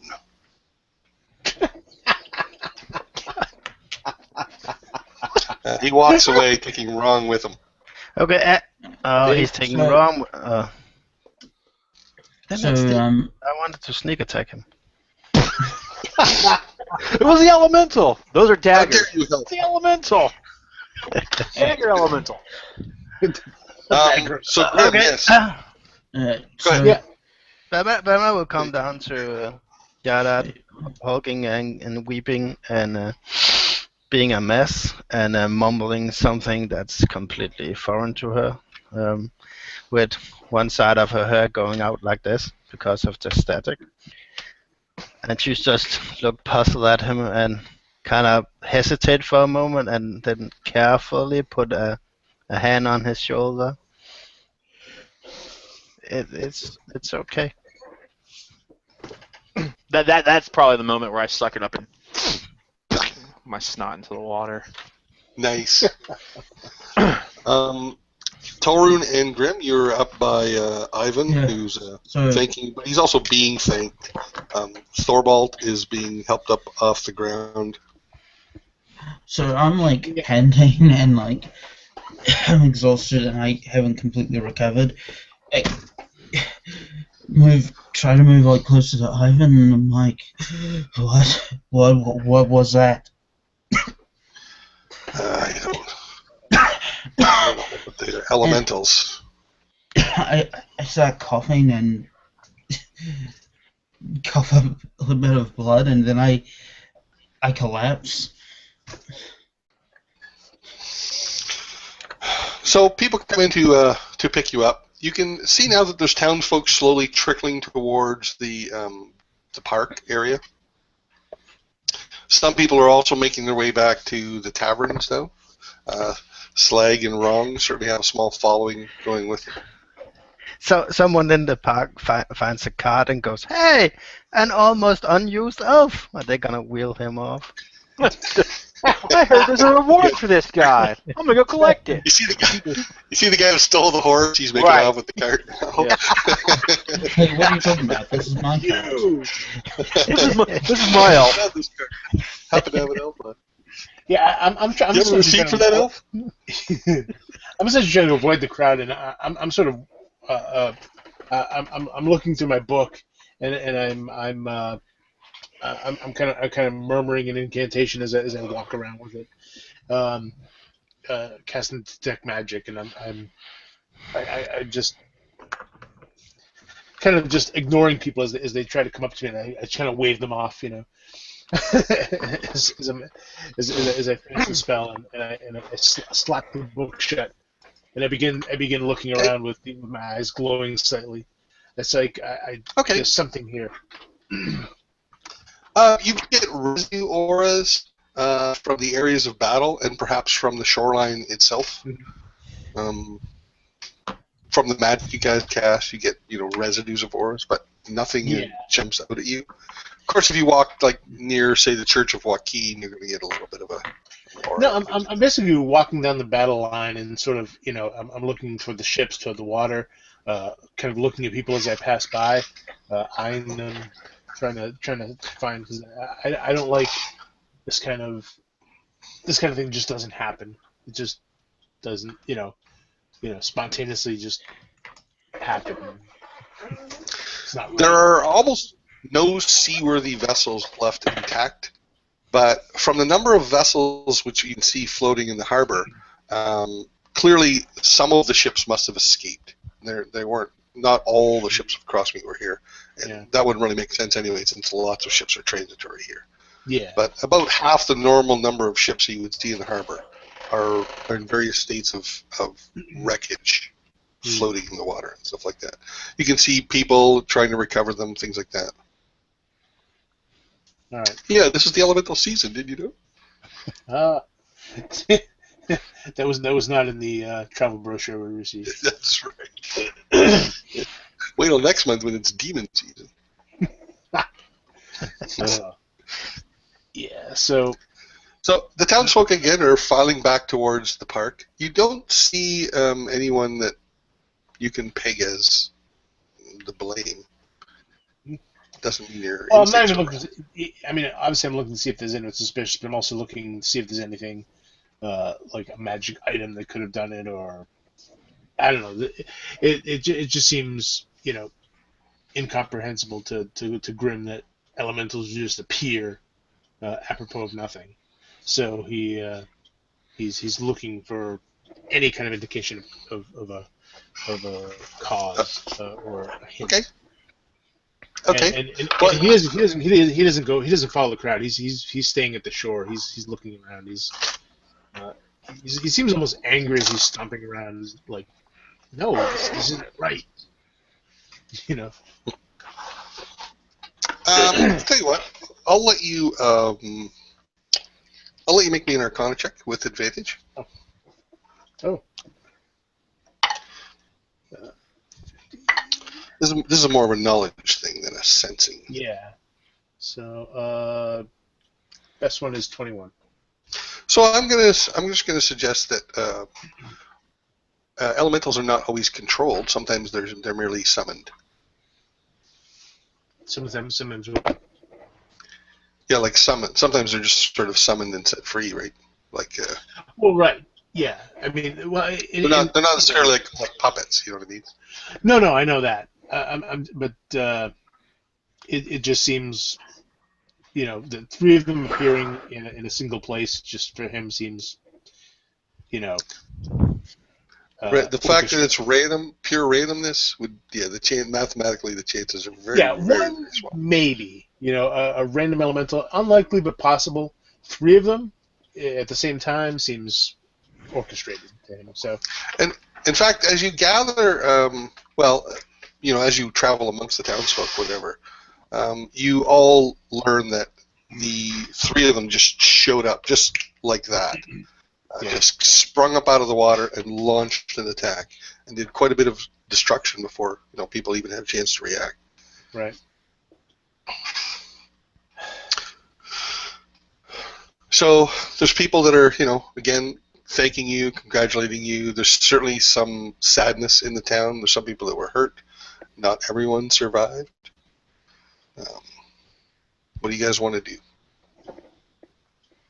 Well, Bamara's just gonna stay in the Jadad. So if he goes, you will follow him. If he stays, he will stay. Okay. Unless if he takes off his clothes, then she will leave. Well, we're safe from that happening. That gives him an out. Mm-hmm. After 15 minutes of looking around, he finally just, out of frustration, heads back for the stage so that he can recover the elf. Maybe he's still Um, there. Yep, he's still there. In fact, you see several of the townsfolk that you know, some of which you just fought alongside, are back there as well. Yeah, it's true. It's true. Well, Ferris, in fact, is sort of keeping an eye on him as well. Oh, good.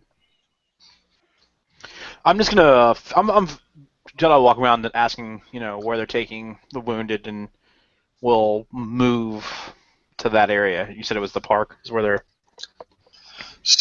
Yeah, most of the concerned and lightly wounded townsfolk are there. The seriously wounded are being taken to the two different churches, Right. Baranor and Joaquin.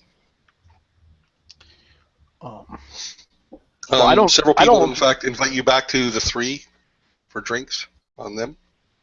I don't have any magical healing left, so I'm not gonna go to the temple. But I will take out my healer's kit and start seeing to some of the lesser wounded that are here. You can see that it's pretty much been taken care of already. Okay. And, people are very grateful to you for the attempt. The dwarf that you pulled out of the ship, he comes up to you and he says, I just wanted to thank you again personally for saving me life. Oh, crap, I left the guy tied to a pier. When that thing attacked. I'm going to assume that some of the many people walking by are just, I wonder what he's getting punished for. That poor dude at high tide tomorrow. That must be a new punishment. Okay. No, he's okay. I'm sure you would have done the same. I would know the name of my rescuer, if you will. Oh, I am Jordet. My name is Egan Fagan. I'm sorry, what's his name? My name is Egan Fagrim. Oh. I'm a merchant in this town. Yes, well, sometimes.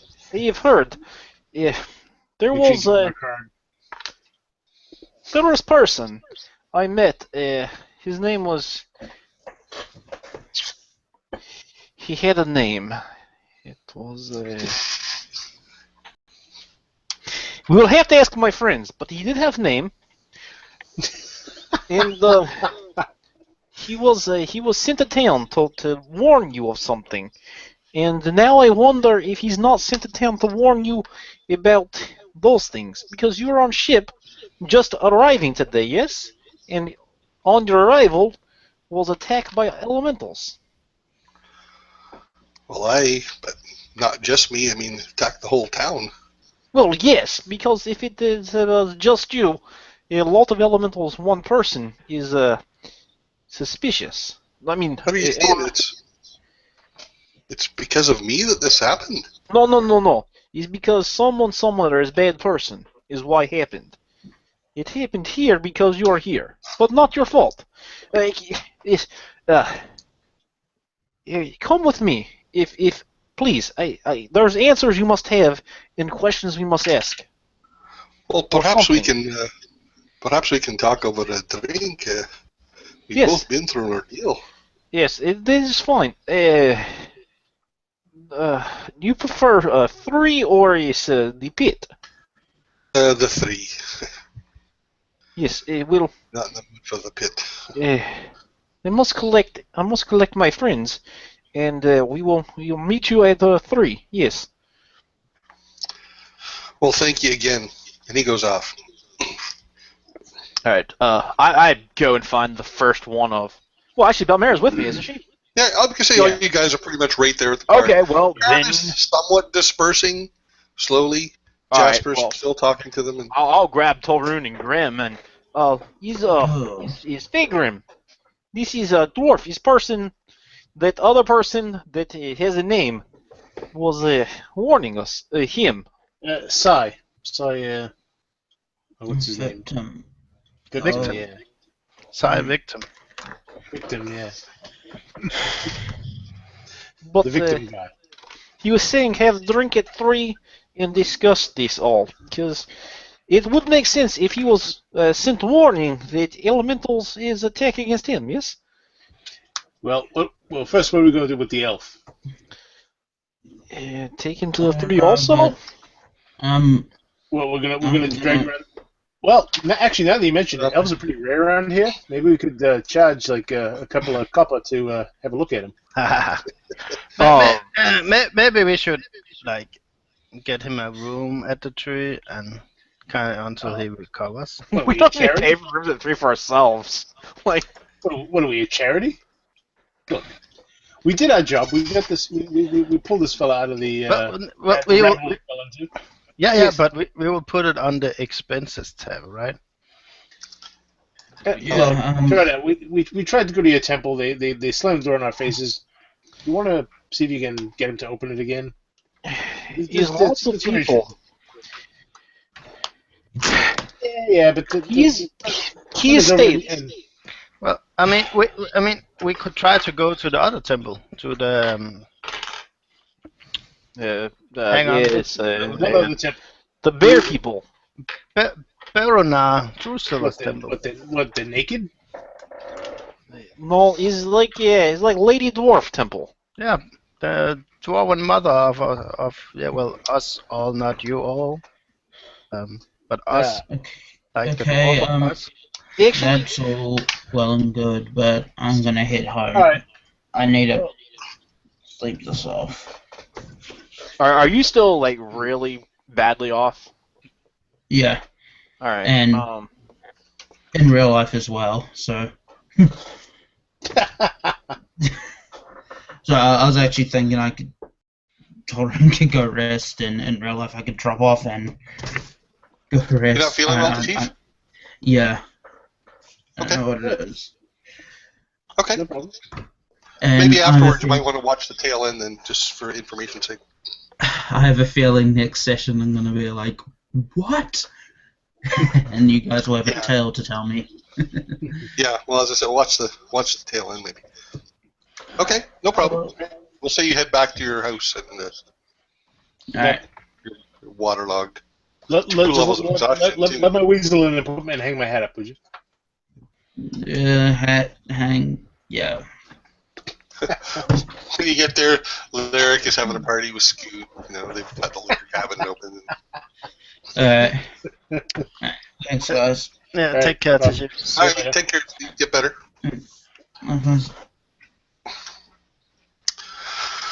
Okay, so I'm going to say, for expedience sake, that you can learn just from all the various townfolk around you and all the conversations that the Church of Joaquin was taking in the most injured people. They were the closest to the dock.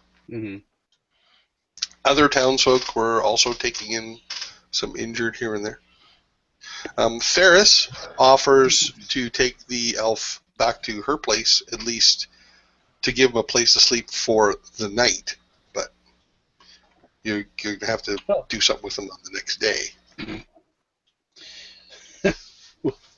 We'll hang him up on our wall till he comes to. That's a good idea. I'm feeling kind of like wounded too, weak, so maybe I should go with Ferris as well. Yeah, well, you can't stay at her place, but I'm wounded. But I mean, if we can dump him at her place, or we can dump him at the cleric place. Well, let's go to the 3 and we'll talk to this guy. I'm kind of beat up myself, but I'm sure a good meal and a drink will help. And okay, so we're gonna let Ferris take the elf. Yeah. Okay. Yeah, why not? okay. So Ferris wheels your cart. I mean, you probably escort her part of the way anyway. To the 3, and she continues on up Worker's way to her place. And you can see that the 3 is now open and very, very busy. It was closed briefly, or at least its doors were closed. Well, on the bright side, we might get a few free drinks. Being heroes and all. I don't know. We've been heroes before, and we never gotten free drinks. Yeah, good point. Oh, well. But hey, that spell you did, where you made me bigger. Top of a lion spell. I like that. Can you make that permanent? Yeah. Yeah, it doesn't last long, but it'll get you out of sticky situation. Usually, Unless you're Talrun. unless you told him. Yeah. All right, so within the thing. within the 3, it's very, very busy, and in fact, there are. I'm not going to say you're thronged by admirers, but there's enough townsfolk that recognize, that saw the deeds you did, and are grateful to you, and will certainly buy you several bottles of booze. Again, most of the townsfolk were, doing other things, hold up or whatever. They're not mostly combatants, but definitely some people saw you, and you were given attention and free drinks. The place is quite busy, and people seem to be. It's a mix of some mourning and worry, but also a celebration that we came through this. Mm-hmm. And just for the sake of argument, I'm going to consider this a short rest while we're eating and drinking. Of course, yeah, it's fine. Just in case, because who knows what's going to happen next. Yep. Always be prepared. You can find a dwarf in there. This dwarf you're looking for in there if you wish. You can Fagrin. Yeah. So he doesn't know the rest of you, but he recognizes Jodat, and he also offers to buy you drinks. We accept. Please join me. He's sitting by himself, which is there's not many tables where people are sitting by themselves right now. In fact, the 3 is probably the most full you've ever seen it. Yeah. No, well, fun to meet you. Thank you for the drink. Yeah. No. I'm grateful to your friend there. He saved me life. Oh, he does that. He's that's why we're partners. He seemed to suggest that this might all be because of me. Is that right? He's looking right at you, Janet. I look at Janet a little strangely. That might be a bit of an exaggeration. Not because of you, but in relation to, perhaps, maybe. Yeah, well, Don't understand or see how. I mean, well, the facts we know are that this fellow came into town a short time ago. He was not been in town for a day. Someone tried to kill him. We just managed to save his life. And he claimed he came into town to warn you. He refused to say about what, however. Warn me. Who is this person? His name was Sai Vipton. Yes. He refused to stay. However, he seemed very shaken and jittery, and took out of town on the first ship he could, heading for another continent. So I don't expect to see him again. But we believe the poison that was used to down him was purchased in town by the villain Avalov. Poison. I mean alchemist Avalov. Sorry. Villain, alchemist, same. Poison. He was poisoned. He was by a dot. We just managed to save his life, but He's very tiny dot. It's very small. Well, I've not seen Sai in almost a decade. Oh, you do know him then? From long ago. Seems strange he would seek me out for a warning. Could you imagine? We were business partners. We had a few business dealings together. He sells spices. Were you close? No. So he wanted to warn you about spice prices going down? I have no idea. I somehow don't think he would be assassinated for that. I don't know. The spice racket can be pretty brutal. I cannot say why that might be. So you have no idea why he might warn you? That he even risked his life in trying to warn you? I can tell you nothing. No. I look over and I say, well, to be fair, we don't know for a fact he came here specifically to warn him to risk his life. He may have just been coming to the best port to flee the continent. No, and he did. He happened to know that he had a friend here that he could warn about something. No, he specifically said his mission was to warn Figrim. He did, eh? Yes, and he also said that he had to leave this place because his life was in danger. And I believe he alluded to the fact that your life might also be in danger, is evident by giant water monsters. Do you think he was right? Do you think his life is in danger and similarly mine? Well, someone could try to kill him. Yeah, someone took the time to shoot him with a poison dart, so yes. And they got the poison darts from a very expensive person. Well, the person who charges very expensive.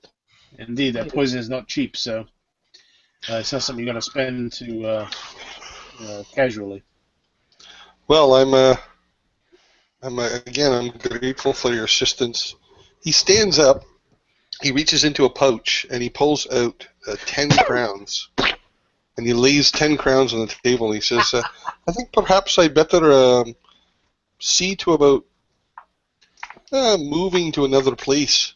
Thank you again for the information and saving my life, but I think I'd best be going. Mr. Fagrim, I take the crowns. If you are thinking about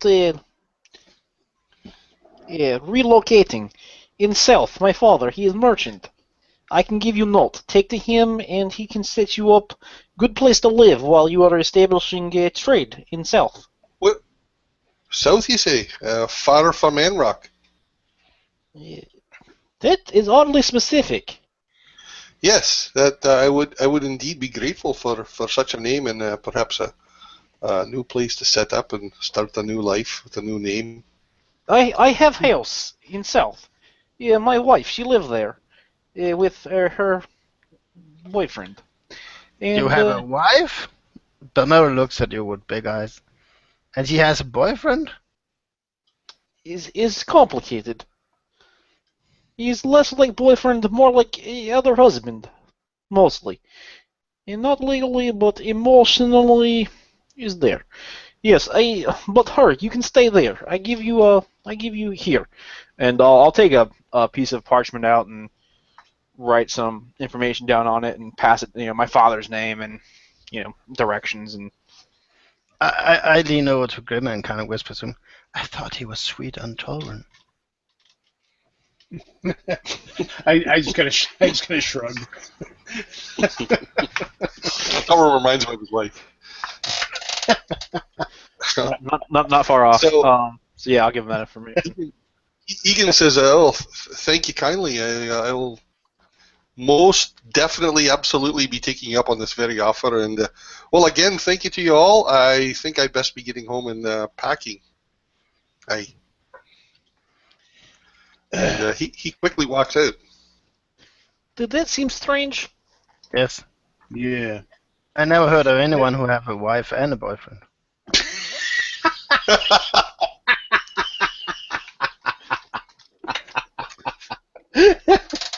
I lean in. Do you think he is actually going to Anrock? Is that why he said out loud so firmly opposite direction, far away from Anrock? Is he trying to confuse somebody? I kind of look around. I don't know. There's some big pieces moving on this chessboard. We got guards being sent to far to the east. We have people leaving the country like a sinking ship. Doesn't sound very promising for our future here. The person that turned up dead that had Inspector Clouseau come after him early on was also from Anrock, right? Yeah. Mm-hmm. You're right, Silas. You're right. Yeah. That's true. Coincidence? So what are you thinking? That this guy also knows something he's not telling us? Yes. Probably. Perhaps we should pay him a visit at home. Not intimidation, but ask question again, and also make sure he's not lying face down on the ground with Barton neck. You see Egan come back into the bar, and he walks over to your table, and he says, and collapses. "That's right." He says, "Must warn Joe." Dang it! Oh, God damn it! He comes over and he says, "Well, the ship that I was staying on has been destroyed, so I think I'll be spending the night here and heading out first thing in the morning. Aye, that'll be the thing. Again, thank you." And he goes off, and you see him talking to Faye. Well. So, okay. We should maybe try to trick him. We could just invite him to stay with our house, at our house. But we have barely room for us at our house. But he does not know this.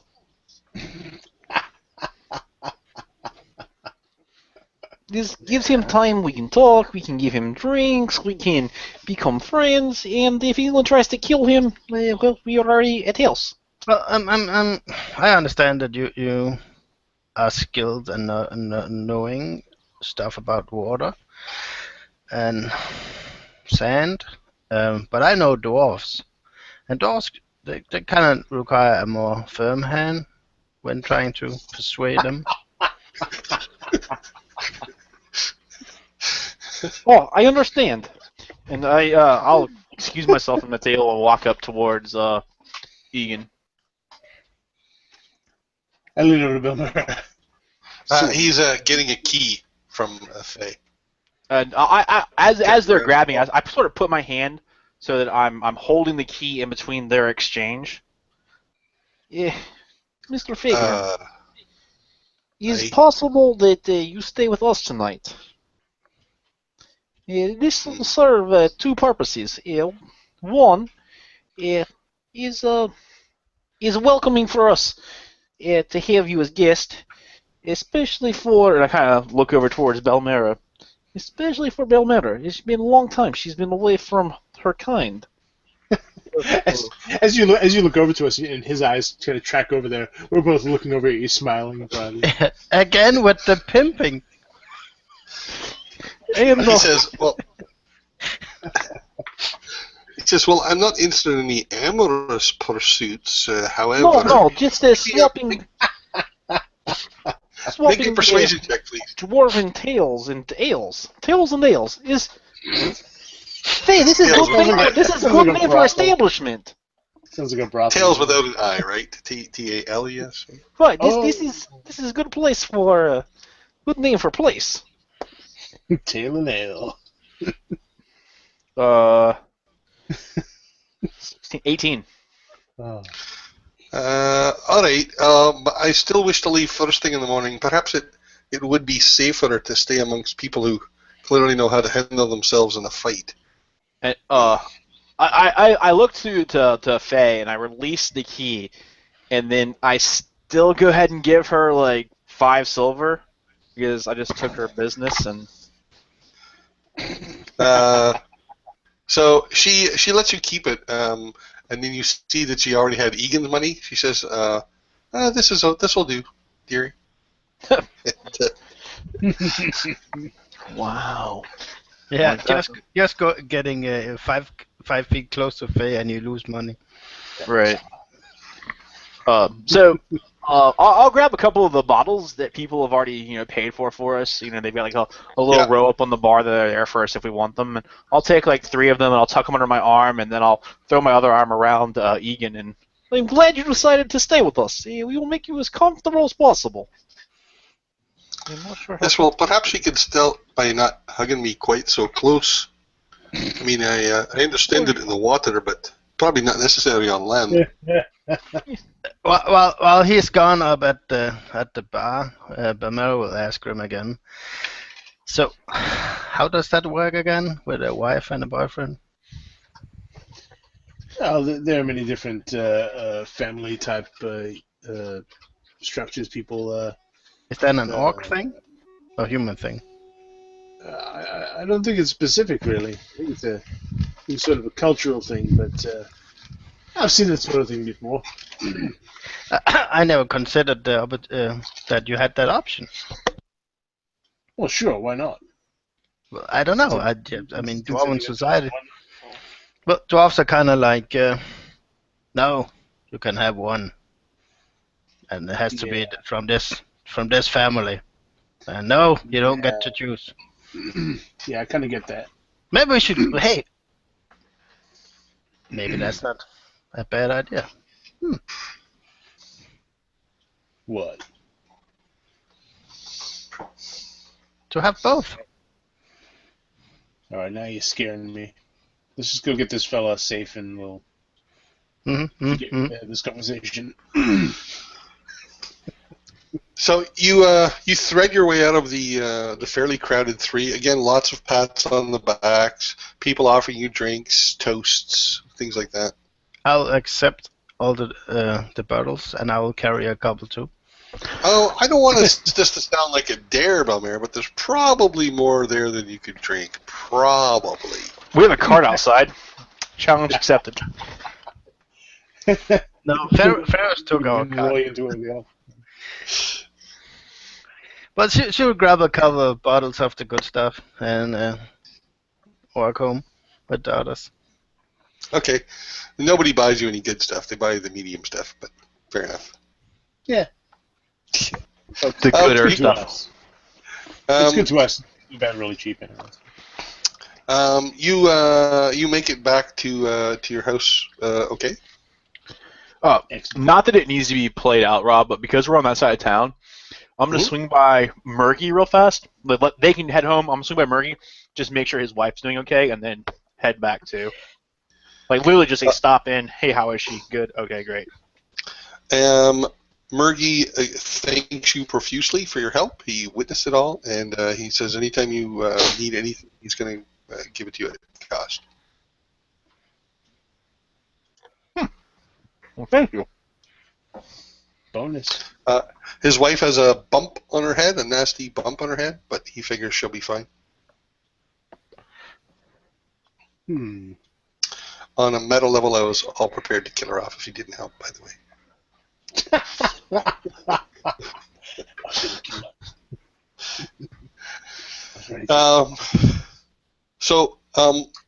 When you get back home, the Egan is a little surprised at the crampedness of this, but he sits well away from any windows, make sure that, curtains are drawn, that sort of thing, and I'm going to say he's sitting in the living room there, kind of in the middle, and sipping at a bottle. Okay, I'm gonna go in and kind of let Torun do all the talking. And if Torun's snoring in the back room. Oh yeah, not Torun. Jada, sorry. Now I'm starting to mess it up. And if he starts to be kind of reluctant, Belmare will invoke some Dwarven hospitality traditions, kind of forcing him to go along. Otherwise, he will be considered rude. Okay. All right. I don't know if Steve's here or not, but so he's. I am. I'm just eating a sandwich.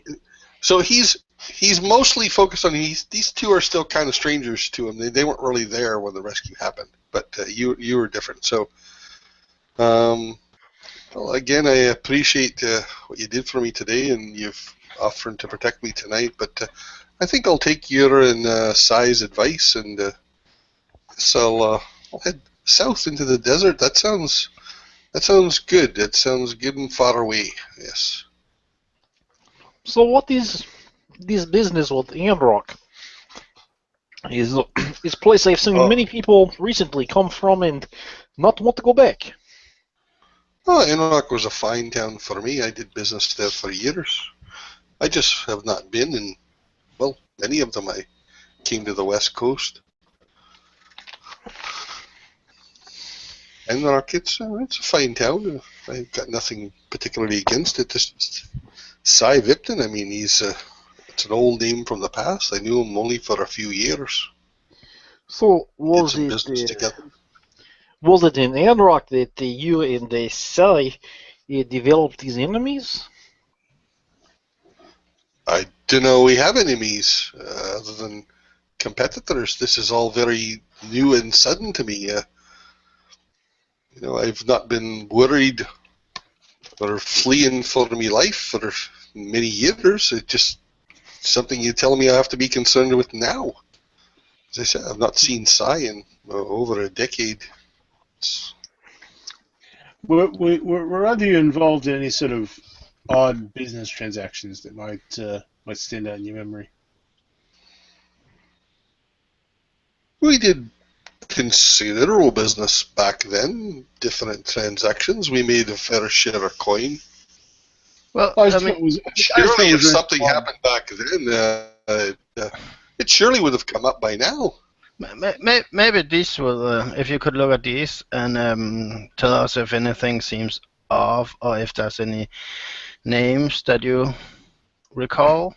And I go in and I get the papers from Alvarez's spice dealings with the. Of course, a page is missing because that's the receipt, but I'll show him that. The pages that were in Cy's travel bags? Yeah. He looks through them. They seem like receipts for spices, purchase orders for spices.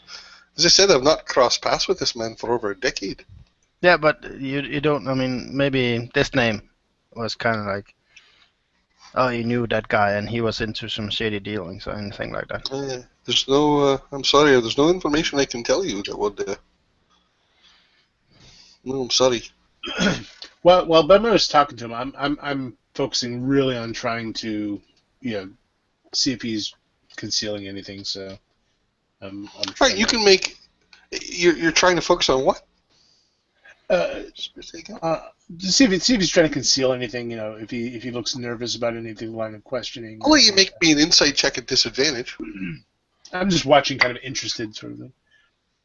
12. He seems nervous, possibly evasive. Okay.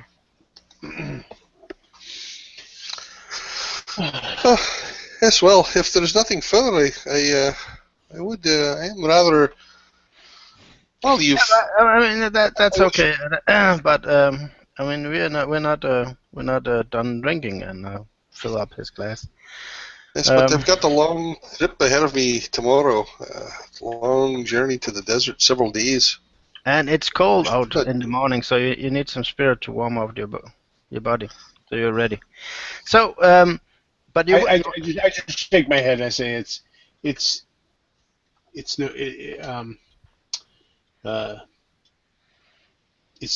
use saying no. She'll just hound you till you drink. So. All right, I'll have another drink before bed then.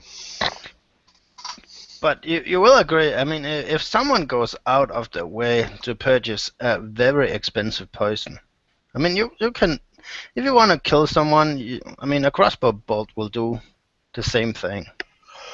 So you go out of your way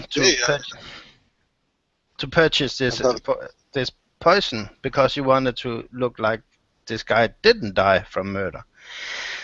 And if you want to murder someone, well, I mean, you don't do that just over nothing. I cannot deny what you're saying, but perhaps Cy made some enemies in the time I did not know him. And it seems that, at least in Cy's mind, that this was somehow connected to you. Otherwise, why would he warn you? Hi. Why would he indeed? And as you witness, our orcish friend here, he's he's quite capable, and Grim here is a renowned wizard back from where he's from.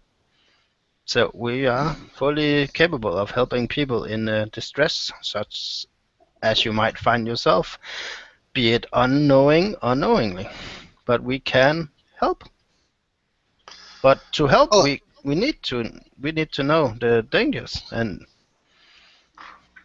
you must understand we're trying to we're doing this to help you because we are not in any danger, so we could walk away. Make me a persuasion check. We're doing this for your own good. Damn. That's it. I He says, roll. Hang on. +4. I roll 23. Nice. I'm afraid there's no information that I can tell you. Well, that's okay, but maybe you're interested in hiring our services. Or perhaps you could write it down. I did not think that would be in my best interests. I'm sorry, I appreciate what you're trying to do here. I am grateful, truly, but... Look, you are second person that has brought calamity to this town. And then at the end of calamity, he said, I cannot tell you more. This is becoming trend. I am not fond of this trend. Had I known you were going to participate in trend, I would have let you drown. Like, I cannot speak to what happened before me, and There is still a lot of water. was certainly not responsible for any of this. So, No, not responsible. Just specifically person that elementals were sent here to kill. And you are alive. You are alive because I made choice. I made choice to heal you and not heal other people. If I had made other choice, it would have ended. They would have accomplished what they set out to do, and there would still be a small child alive running in the streets, laughing and playing. But instead, All it right. is... make me a persuasion roll. Good cup, bad cup.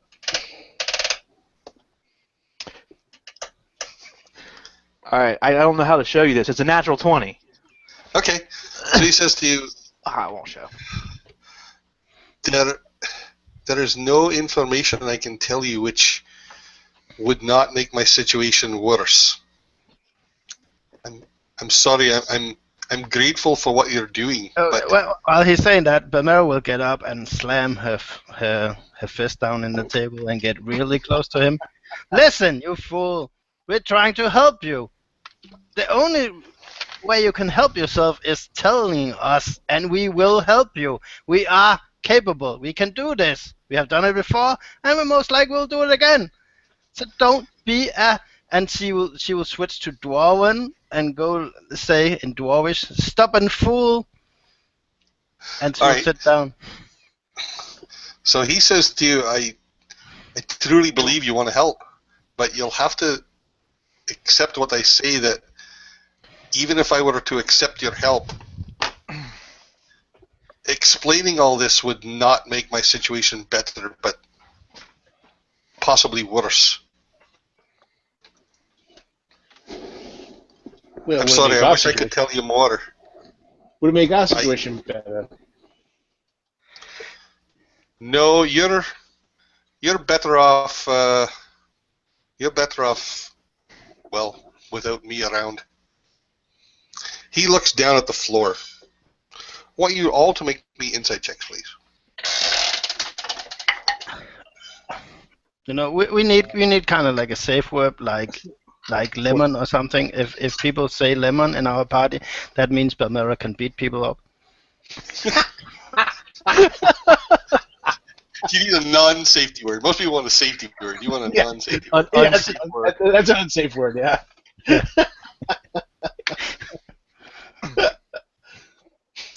So, I'm sorry, I didn't get those numbers. 11, 14, Well, you know- what? Well, you know, Bema, I do have a towel if you want to 15. waterboard him while we're here, you know. Just,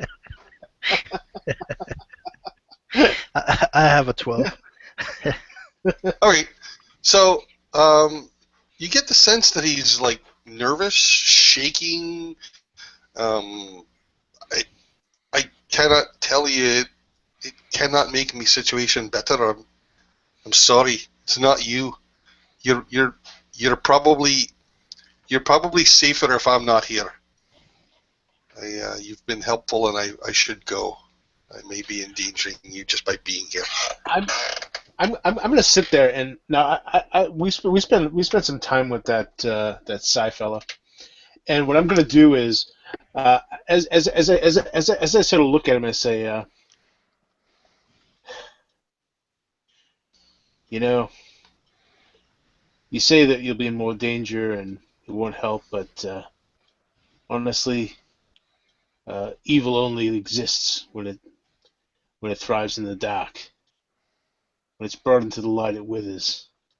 And as I do this, I kind of stretch a bit and kind of flicking my hands, and in the shadows behind me, you see this kind of using minor illusion. You see this kind of ghostly image of Psy, kind of appearing over my shoulder, looking as he did when he was nearly dead from his assault. So it takes him a moment. I try to to it. It takes him a moment to recognize Psy. He stands up. He says, "Truly, we're all in danger if I stay here.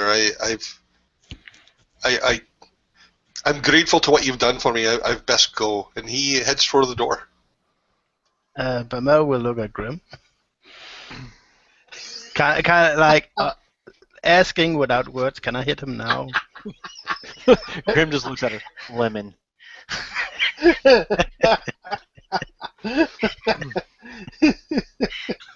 Oh, it's funny because John has been the more heavy-handed one lately. So, it's like, yeah, well, Grim's been going on about Bamel can't just go around hitting people, and she needs to behave.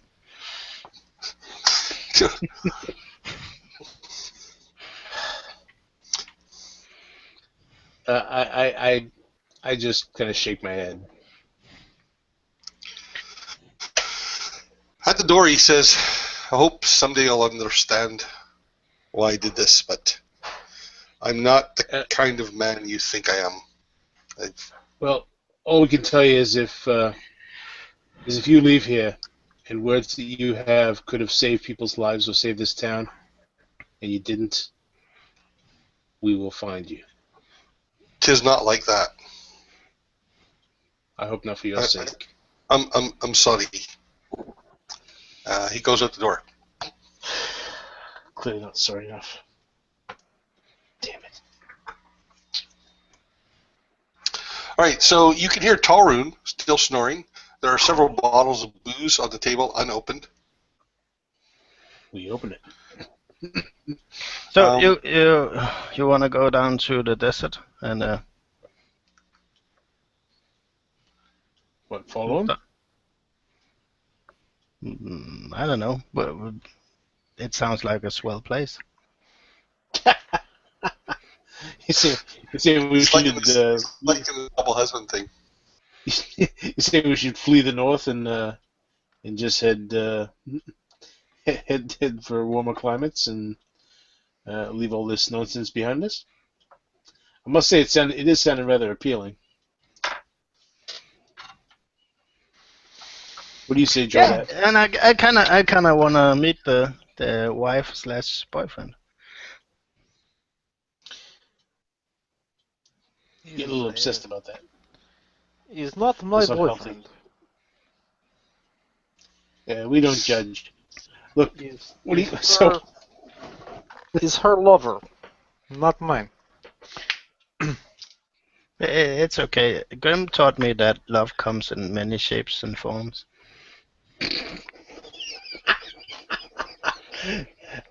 Well, not like that though. No, it's okay. I do not judge.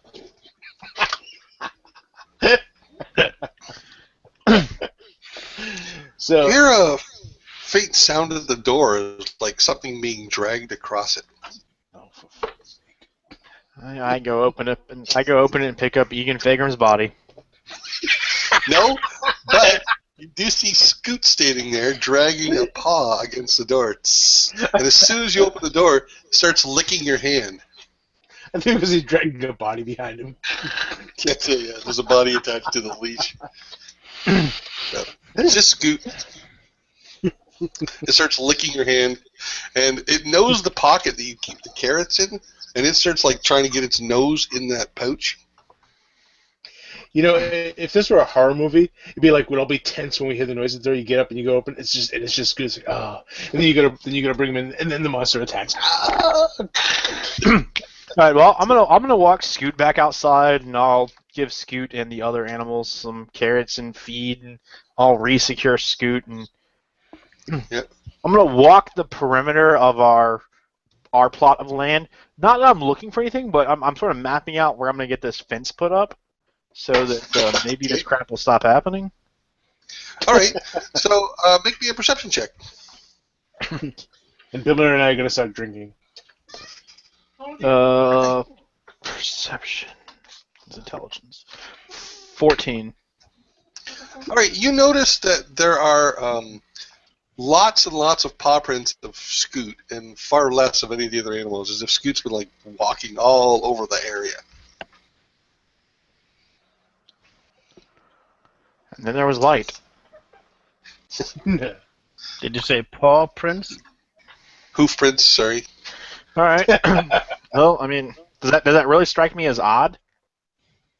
I mean, Maybe not. I'm just saying you notice it. other than the fact that maybe it indicates that Scoot got off of his lead earlier and stayed in the yard, just walking around like, I'll come back eventually. So yeah, I'll take note of it, but yeah. No problem. Back at your house, you can see that Grim and Balmera are cracking open bottles. And that's all we're doing. We're just Yeah. opening. No. Oh no, I'm drinking. No golden ticket in this one. I'm gonna take my time outside. I might brush down all. Wait, there's 3 animals now, right? Four. Four. Yeah. All right, so I'll take my time and I'll brush down all 4 of them. And 2 from the wagon, the murder merchants, 1 from Sai, and No. Balmera's horse is at the stables, so that's only 3. Oh, you're paying to keep your horse at the stables? Yeah. I don't think so, because otherwise Ron would have walked inside while we were there. I paid him for 4 days to be sure. his Alright, animals are well behaved. I'll brush down the 3 that are out there, and yeah. Well, while we are opening bottles and enjoying the content found within, what do you suppose this is? That he is involved in something that bad that he don't want to seek help? I don't know. It seems to all be tied together, though. Well, I All mean, the gods being pulled away to the Yeah, east. but you think? I think so. Well, let's assume that we got into some problems arising from something we did that might have been less than legal. I can understand not seeking help from the law. It doesn't feel like that, though. I mean, if that were the case, he would have been much more cagey about his involvement and even knowing Sai, for example. Well, I still think we should have beaten him up. I don't know. Tell us your secrets, damn it, we want to know. I mean, Could be some sort of, dwarves can be so stubborn. You have no idea.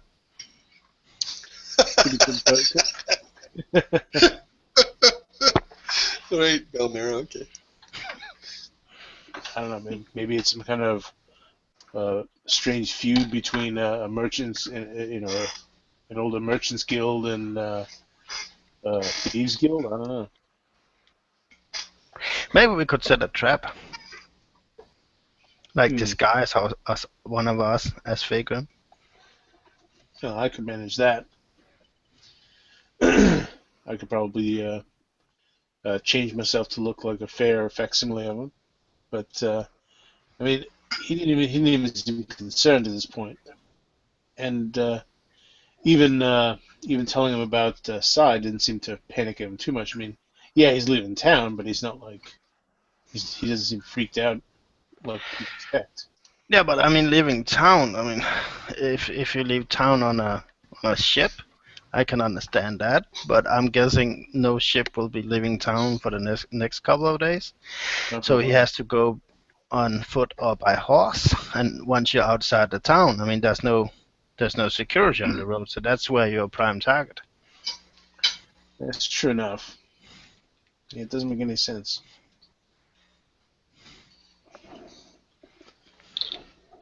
Maybe it'll make sense in the morning. All right. So, if you guys want to accomplish anything else this evening, No. speak up. Otherwise, we'll jump into the next morning. Yep. No, we'll head to bed. All right. So it is the morning of the 30th of Leafall.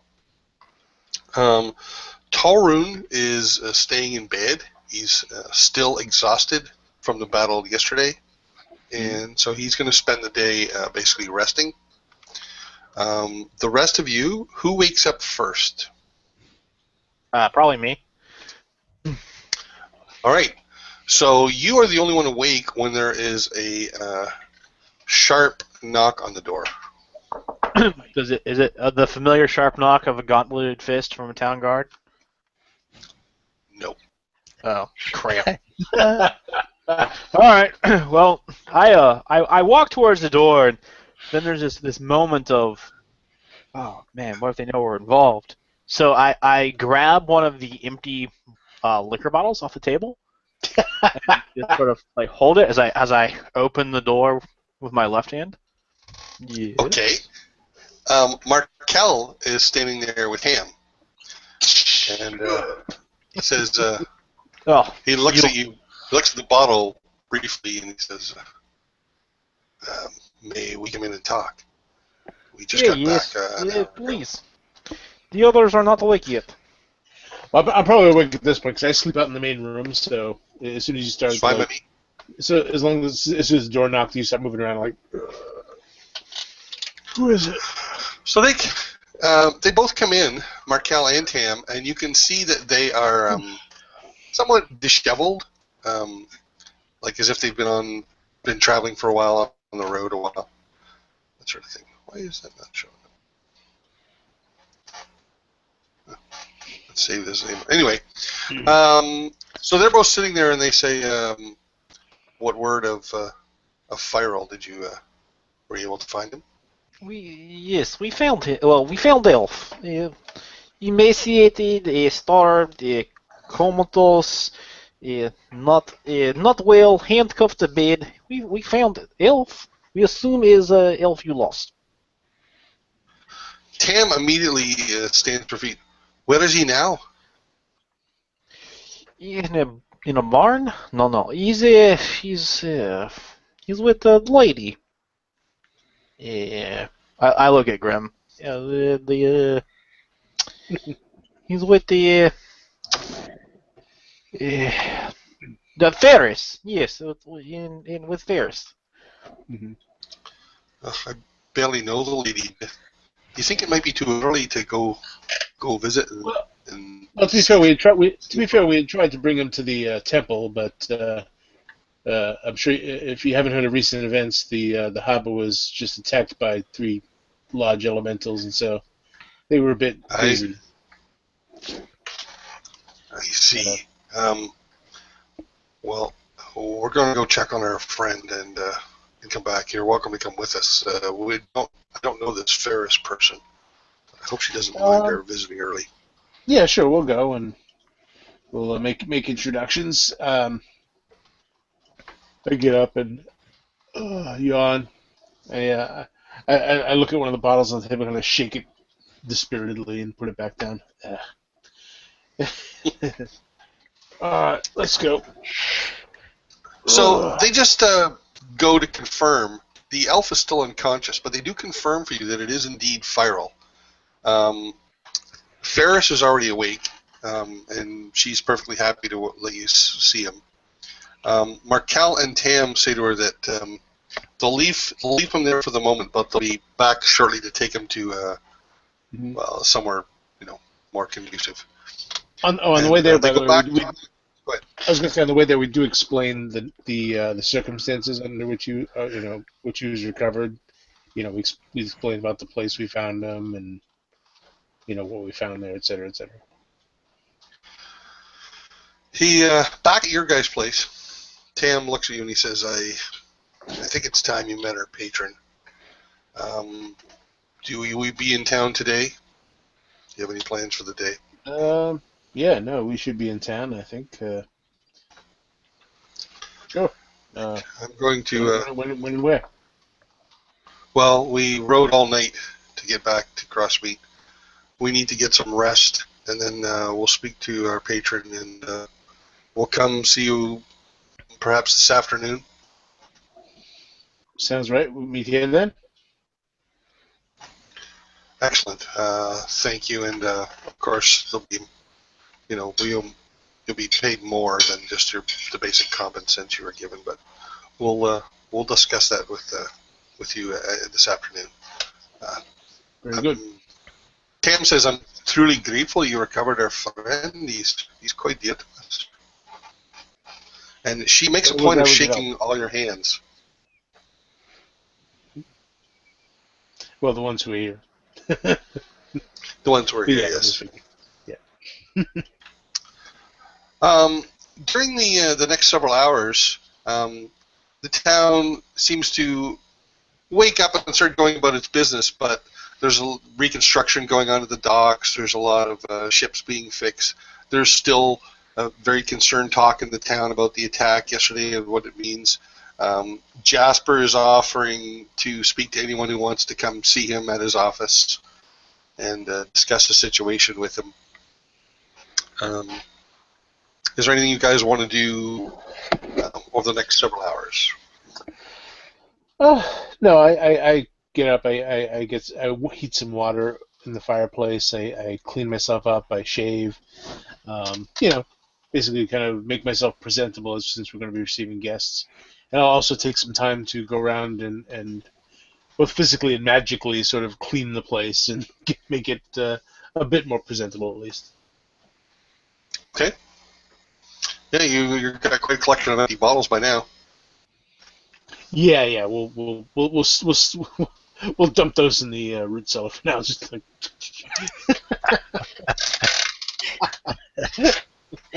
it's a bachelor pad, So. Yeah, that's for another day. Down there.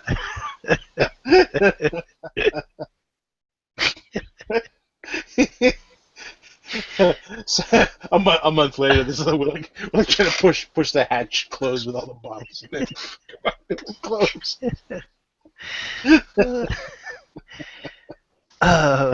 Bernard's gonna get up at noon. And she'll also wash herself, take a shave, drink a lot of coffee, eat a lot of bacon. All right. So several hours later, Markel and Tam return. Tam doesn't do much talking, but Markel tells you that we've spoken with her patron, and she'd like to meet you tonight.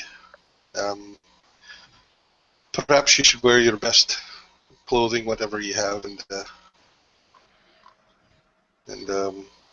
we'll take you there. There'll be a dinner party and dinner anyway and discussion. That sounds fine. I think it's past time you met. Yeah, I agree. Where will we be going then? We will take you to the Lady Lasseter's house ourselves, if you've not been before. Oh, fair enough. then we'll wait for you to come get us. So yeah, Turns out it's Anna. Yeah.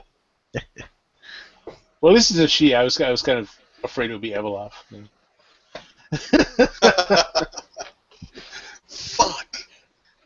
I was going to say it ahead of time in case it gave Rob ideas. So. No.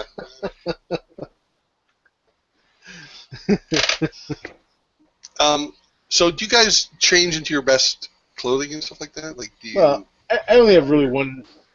I mean, I have several sets of clothes, but only one of good clothing. So. I will wear my fancy suit that I got from Lavender and Stasi. I still Okay. have never gotten anything fancy since we've been in this town. I don't even have a real weapon Oh, yet. that's not true. You got a belt. I have a You belt. got some earmuffs, and you got. I wear my belt and earmuffs. And nothing else. While you're waiting for them to return, there's a knock on the door, and it's Volcrum. Oh. And yes, so he is the. You remember Volcrum? He's the former adventurer, and he says to you, "Oh, it did my heart great seeing you out there standing up for the town and fighting. It reminded me of me friends back when we used to adventure. This sword was used by Asus, and well, he put it to good use, and I wish to give it to you. I think perhaps you should put it to good use." He hands you a short sword that's in a scabbard. It's pretty nice scabbard. The hilt is nice, although it looks at least 50 years old. Please just take it and put it to good use in your adventures, and once in a while stop by and tell an old man a tale or two. It deals a D6 of piercing damage and a D4 of rust damage. Rust poisoning. Yeah. So I don't know what to say to him. I say, well, thank you. Well, thank you for being part of this town. Oh, thank you. Who wants to accept the weapon? I can't use it. I could, but I wouldn't be very good with it. I can't use it. Short sword, no? None of us are proficient with it, except for Dumber. I think Torun is. I think don't Short sword might be a monk weapon, yeah. Bamara will take it, and maybe we'll sort out later. Well, thank you, Volgrim. That's very kind of you. I have a soft spot in my heart for adventurers and for Would you like- tales of... Would you like a cup of gin? Cup of what? Gin. I'm not familiar with that spirit, but if you're inviting an old man in to sit and drink with you, I'll be more than willing to take you up. Yes, sure, come in. Yeah, he moves quickly to the couch and fixes himself a comfortable spot. I was gonna say I was trying to wave to her to get her attention to say no, but it's too late. I will fill his cup up with whatever liquid we got. Oh, thank you. We had a little fellow that used that sword. He put it to good use. Oh, I'll always remember him. So, what is a history then? Of the sword? I don't know where he's just got it. I know he had it for quite some time, and well, he said it didn't work quite like it used to, but it served him well. He used it for many years. Does she have a name? The weapon? Well, I've never heard him call it a name, but you could maybe call it Asus after him. Well,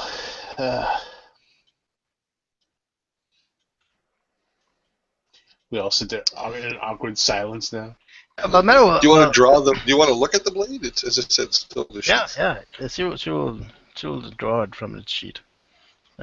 So you can see little bits of lightning coming off of it, little bits of electricity, and every now and then you get like a little static shock.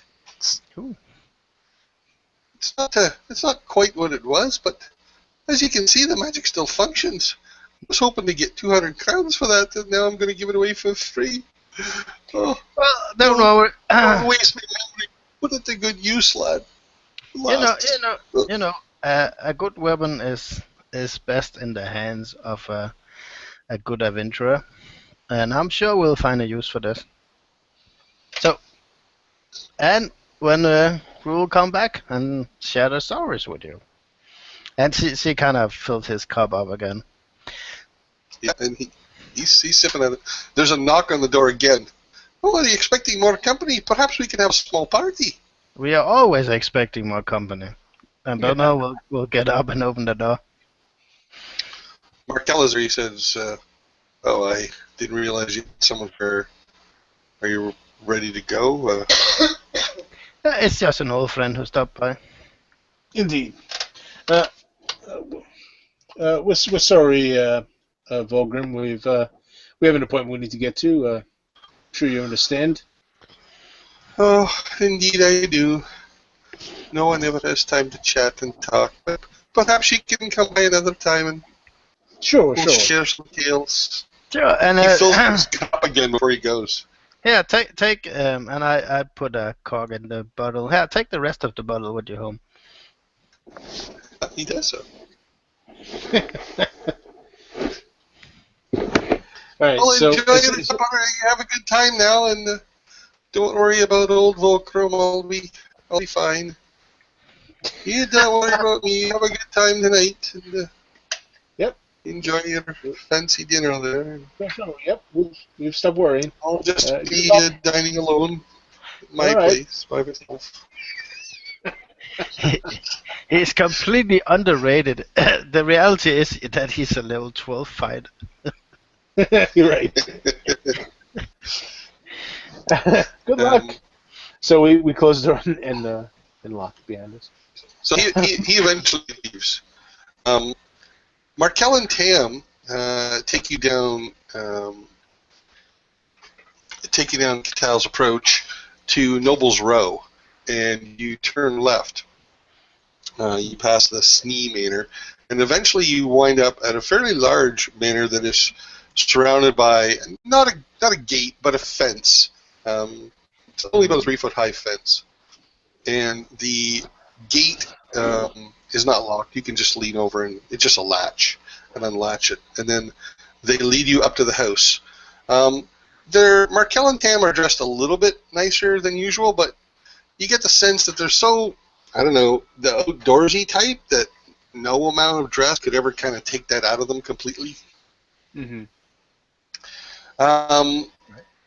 When you knock on the door, it immediately opens, and you see a human standing there, rather slender, about maybe 35. He's wearing nice clothes.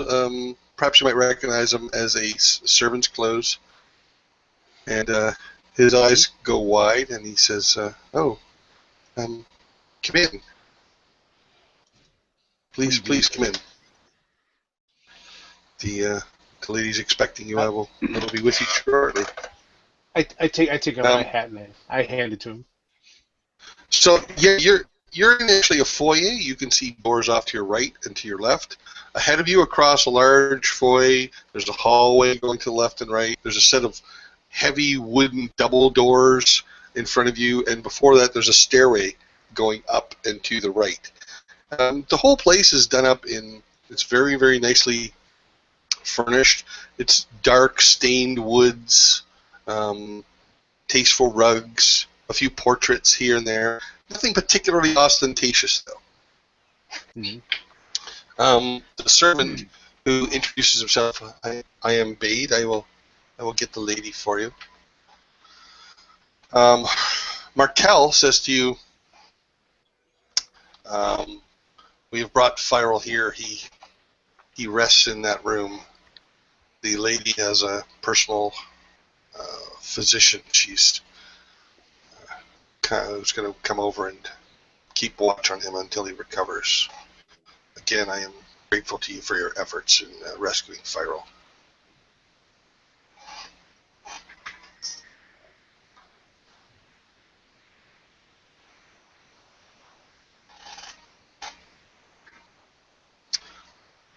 Okay, so Bede returns after a little while, and he says, the lady will see you upstairs. If you'd follow me, please. And he turns, and he goes towards the double wooden doors, and then he turns right and goes up the wooden stairs. And again, it's dark stained wood. It's a nice railing. You can see nice rugs. But they don't cover all the floor. There's hardwood floors underneath where there's patches of rugs. Excellent. All right, you follow up down, goes up and down a not that long a hallway, a short hallway, ending in a single door. Again, a heavy, dark wooden door. He knocks on the door, tunk, tunk, tunk, tunk, and you hear a voice from within say, "Come in, Bade." And he opens the door and sticks his head in. Lady, Markel and Tam, and the new folks are here to see you. Very good. Yes, thank you, Bade. Send them in, please. He nods, and he stands to the side and opens the door, and so the door's wide open. You can see it's an office. It's about maybe 15 by 20 feet. There are dark wooden bookshelves filled with books. There's a few maps on the wall, a few paintings on the wall. It's nicely furnished. Sitting behind a desk, you see a female of indeterminate age.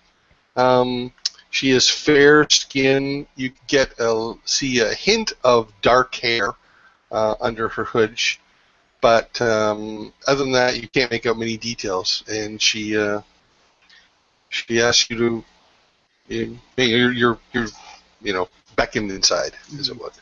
So Bade is standing there, holding the door open for you. She's sitting behind this desk in an office. She has a hood on? Yep. Okay. Well, Bemara will enter. Yeah. Okay.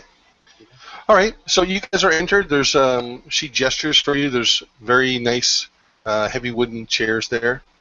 Please be seated. Markel and Tam go in as well.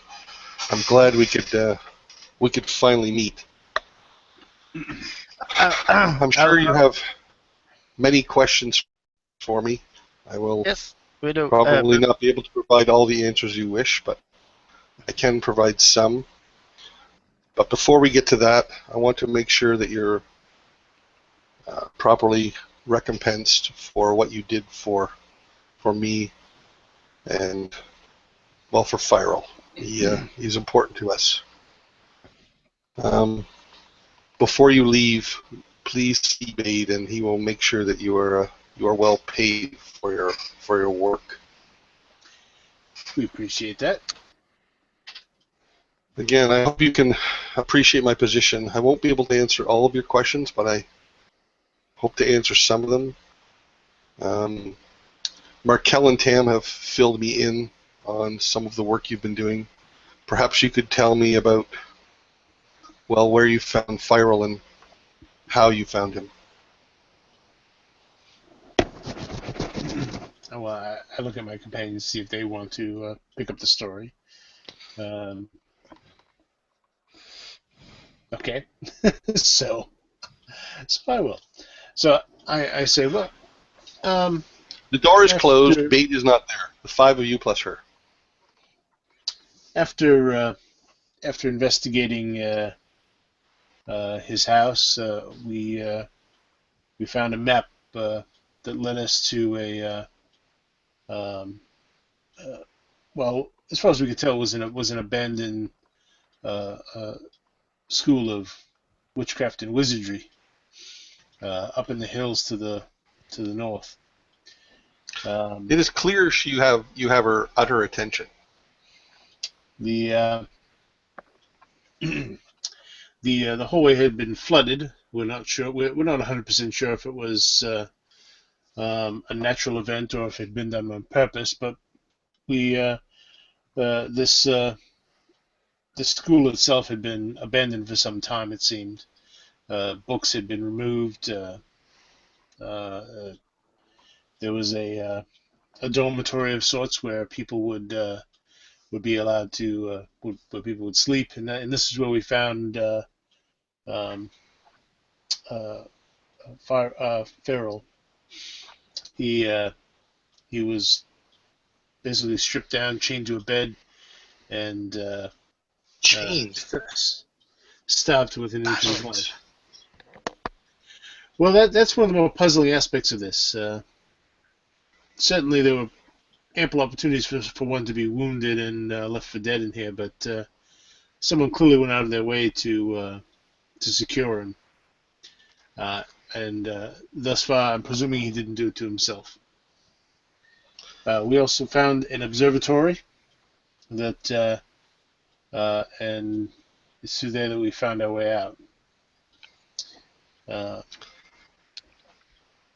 didn't seem to be much else there, though we did find evidence of that there had been other people there, of course. There was a rope that had been used to enter the place, and signs of many beasts that had been in the area as well. But we saw no evidence of any sort of who might have done this to him or why.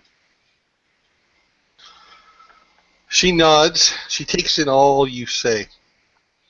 She sort of sits back straight in her chair. She pulls the hood forward. She says, my name is Lady Chrysella Sever. I am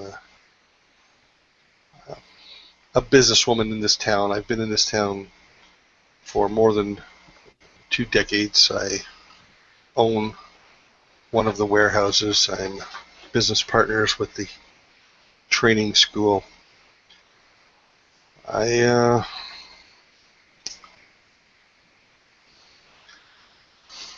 What is it you would... First of all, I would like to say that you have more than shown your aptitude for the work involved here, and I would like to continue to offer you employment at least from time to time, if you would be willing to accept. I understand you may have many questions.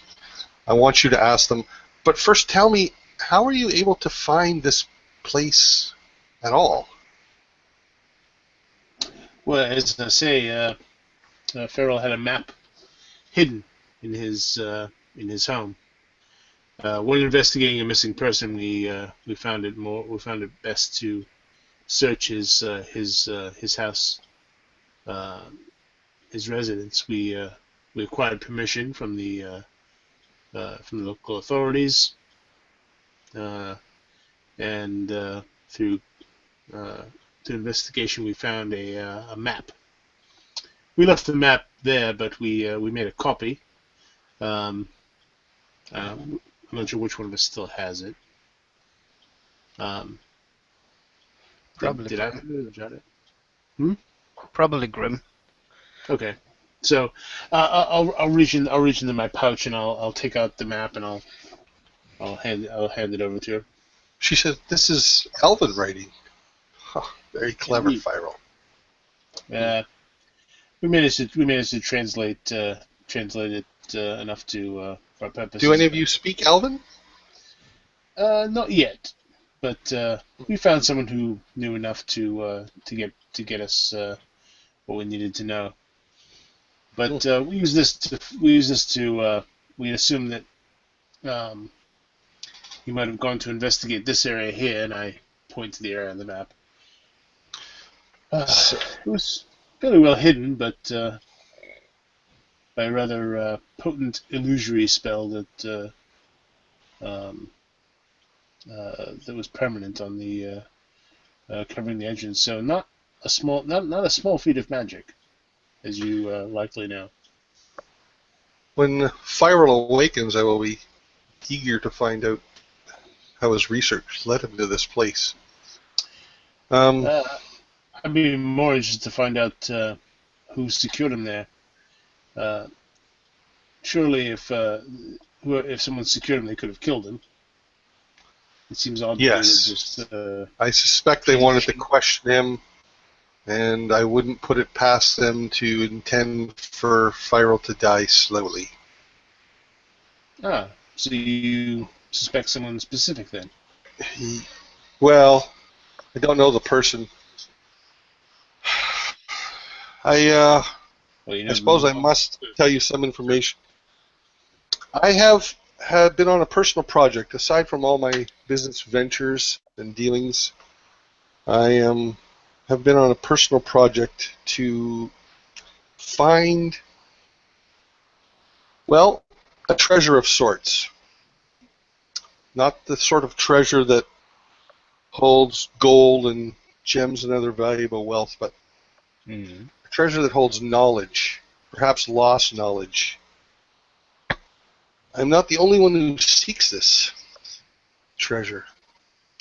There is another group who seeks it as well, and I am afraid for what might happen if they should find it before our group does. Yes, there was some talk of a book that your people were looking for. Well, as I said, we have been searching for decades. Bits and pieces of lore and history, mostly false leads, but occasionally some prove to have some insight into where this treasure might lie. Again, I'm grateful for all you've done, and if you're willing, I'd like to continue to hire you from time to time to pursue this research and hopefully find this treasure before the others do. What kind of knowledge are we talking about here? Old magic, lost magics, spells, lore on a lost peoples, perhaps.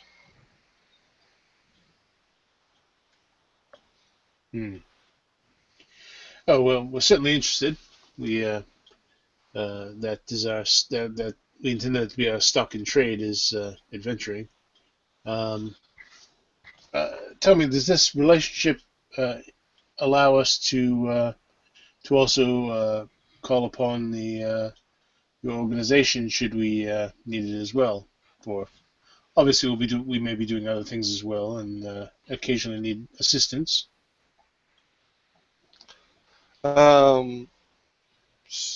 Certainly we might be able to provide aid if your need was great, but we are not a large organization. There are few more of us, very few more of us than you see here now.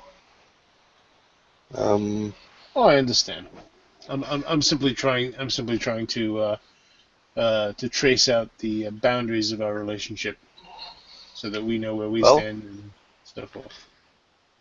You can consider yourself a friend of anyone here, and certainly I am more than pleased for the work you've done with us so far, and I wish to continue that arrangement. Is there any information or anything else I can give you that might help allay?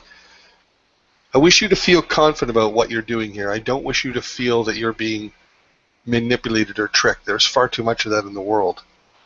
But understand that this is a treasure that I have been searching for decades, piecing together the bits and pieces and clues to try and find it. I'm reluctant to give all the details of all I've learned over the years to someone I've known a short time. I hope you can understand that. Of course. Well, maybe you could provide some other piece of information then. If you say you are involved in the trade, and you seem to be, she looks around well off, so I'm gonna guess you're good at what you're doing. We recently came across a strange fella, which goes by the name Agen Vagrim. Do you know this fella? I can't say I know the name. Okay. I could. Do you suspect he's connected with this? No, it's a private matter. Oh. I can ask around, see what I might find out. Do you have any sort of relationship with the alchemist Eveloff? No more than I have to. I don't care for the man at all. I think he is arrogant, rude, selfish, but I can't deny his abilities as an alchemist. He's been in this town, well, longer than I have, and I have used his services from time to time. Well, then we agree on that point. We have found them to be similarly distasteful, but occasionally necessary. One of the reasons I ask is very recently we through an unrelated investigation into another matter, we learned that he sells rather openly some rather nasty lethal poisons, and he really doesn't seem to care who he sells them to. I didn't know if he was. I just didn't know if you knew anything more about that. I've had a handful of brief dealings with him over the years, mostly just purchases of the items he makes. Fair enough. Well, she looks at you, Jawdat. She says, forgive me, but there are not many half-orcs around here. Where do you hail from? Yes, yeah, I am from the south. Yeah. It's several. Yeah. More than a 10-day. Yeah, probably. Well, it's probably what, close to 2 10 days south. Yeah, sure. At least a 10-day anyway. From down that direction. I've only a few times have I met someone from the LOC before. It's good to have you here. And a female dwarf like Tam, you must have. Are you two getting along?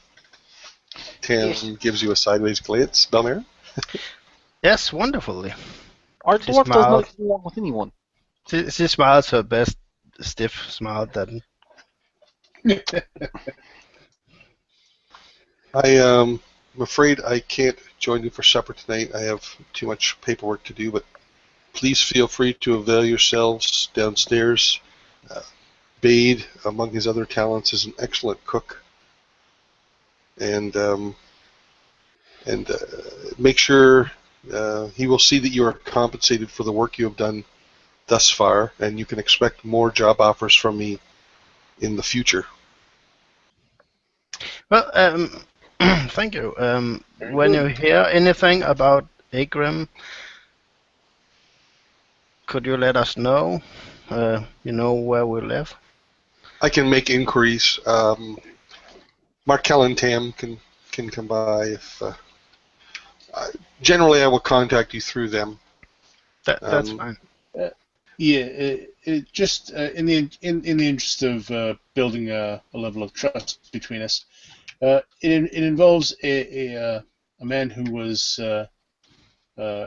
rather brutally. Well, they attempted to brutally assassinate him using a dart with poison, and he had come to town to warn Fagrim, and so there seems to be some sort of dark business going on. Neither Fagrim nor this other fellow would disclose why someone would want to kill them, but they were both very keen on getting out of the area. So just something to keep our ears open for.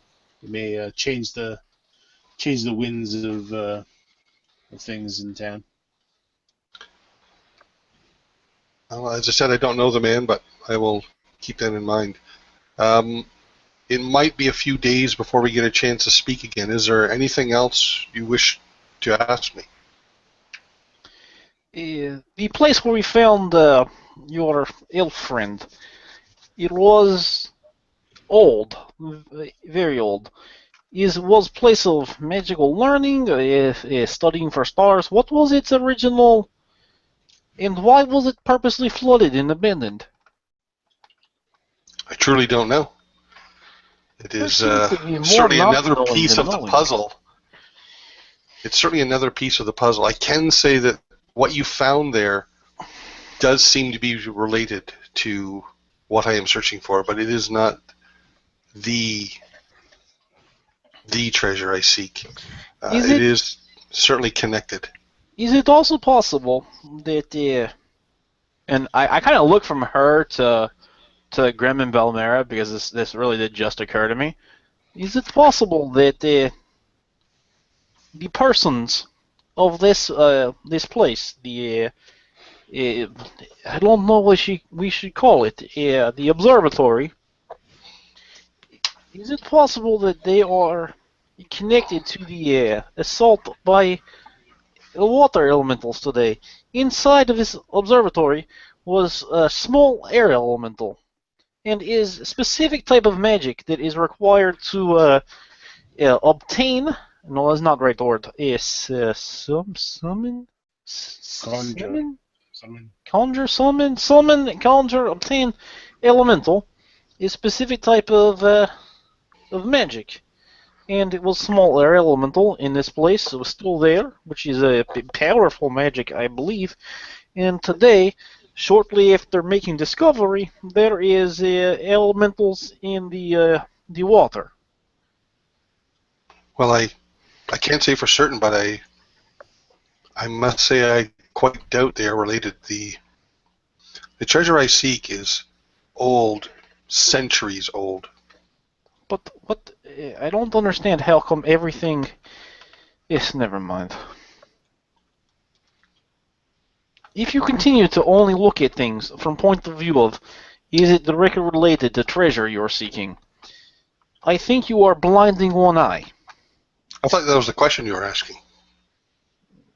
Is No, it related? I don't honestly give two flying poops about her treasure. No, I honestly thought that was the question you were asking. No, the Do you question think it's was connected? the magic of the two, because air elemental, water elementals. I mean, come on, it's literally less than 24 hours apart, and it's a very specific brand of magic that does stuff like that. Yeah. Okay. Yeah, so I'm going to stand by her answer. She seriously doubts it's related, and she goes on to say that the magic of the place you found is probably very, very old. This, whatever happened in town, whatever the cause, I don't think it's connected. Well, we appreciate meeting you and your time, and we look forward to a lucrative business relationship. Indeed, indeed. Please enjoy the meal downstairs. We will. I right. stand at the bar. She says, "Bathe," and the door immediately opens, like almost instantaneously. Yes, my lady. Please, these gentlemen are well fed and paid for their efforts. Of course, gentlemen, this way. And he bows, holds the door open wide. He bows deep to let you pass. I do. All right. Follow him downstairs. So he leads the five of you back downstairs. He opens the double doors that were opposite the door you came in, and you see a large dining room. It's much, much bigger than the dining room, though. The walls, off to one side, there's a fireplace. To the south, there's a set of windows which overlooks part of the water, and to the south of Crossmeet. To the other window, you can see windows with trees. There is a banquet table set out there with silverware, and he goes and starts bringing plates out. Markel and Tam sit down and they open a bottle and they start pouring themselves wine. There's wine glasses already set out, and they gesture for you to sit. You do. Please enjoy the meal. The lady always has the best food. Yeah, I'll eat happily and ask for whatever drinks they might have and enjoy myself. Yep. It's a Yeah. fantastic meal. It's the finest food you've eaten certainly since you've come to Crossmeet. Quail, the best beef, prime beef. Mm-hmm. There's also excellent fish if you wish to have some of that. Very fresh vegetables, freshly baked goods as well. And everybody, you guys can all have your fill. Yes, sitting next to Jada, though, I while we're eating, I kind of lean into him and say, it was an interesting point you made about the elemental connection. I don't agree with it that it's not connected. I think not to say that the elementals would have come from that place, but certainly those who went there may have been seeking elemental powers of some kind, perhaps. If he's not connected, and she was quick to say this and was fairly certain, this means that she does not trust us, and we cannot trust her, because for such certainty to be announced so quickly, when She never said she was certain. She said, I don't know. Which I seriously doubt, she said. That's true. Yeah, Sorry. so that's, yeah. I just wanted to clarify. Yep. But Yeah. Bama will nod with her mouth full of chicken and kind of chew a couple times. Yeah, and you know, you guys see ghosts everywhere. You think everyone and everything is connected, but it might not be connected. It's true. It might not be. But it would be a pretty Well, I mean, staggering coincidence. and she takes a chicken drumstick more. Well, and takes a bite. What do you think? Is that kind of like and she chews? Is that common magic? I know magic isn't common, but among magic users, is that common magic too? of course, is why you see elementals everywhere, all the time. What, is this That- not common in where you come from in Dwarflands? Well, that's a Do good you, not, point. do you not have elementals every time you turn around? Well, you said you had elementals back home where that did something with sand. I don't remember, but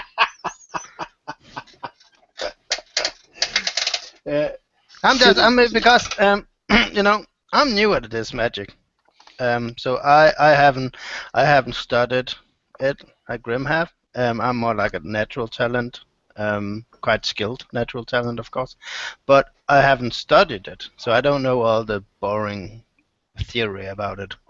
Well, Yeah, I do have another boring theory, and to answer your point, yes, it is a more specialized form of magic, and Mm.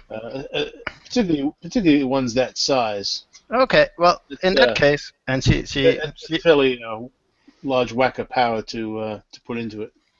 she takes half of the chicken now and starts tearing it apart. So my point being is that magic users are quite rare. So if someone is skilled enough to summon not only one, but several of these elementals, well, he started under someone or she started under someone. So I mean, it's kind of like when you and she kind of burps. Sorry. It's kind of like when you're training in a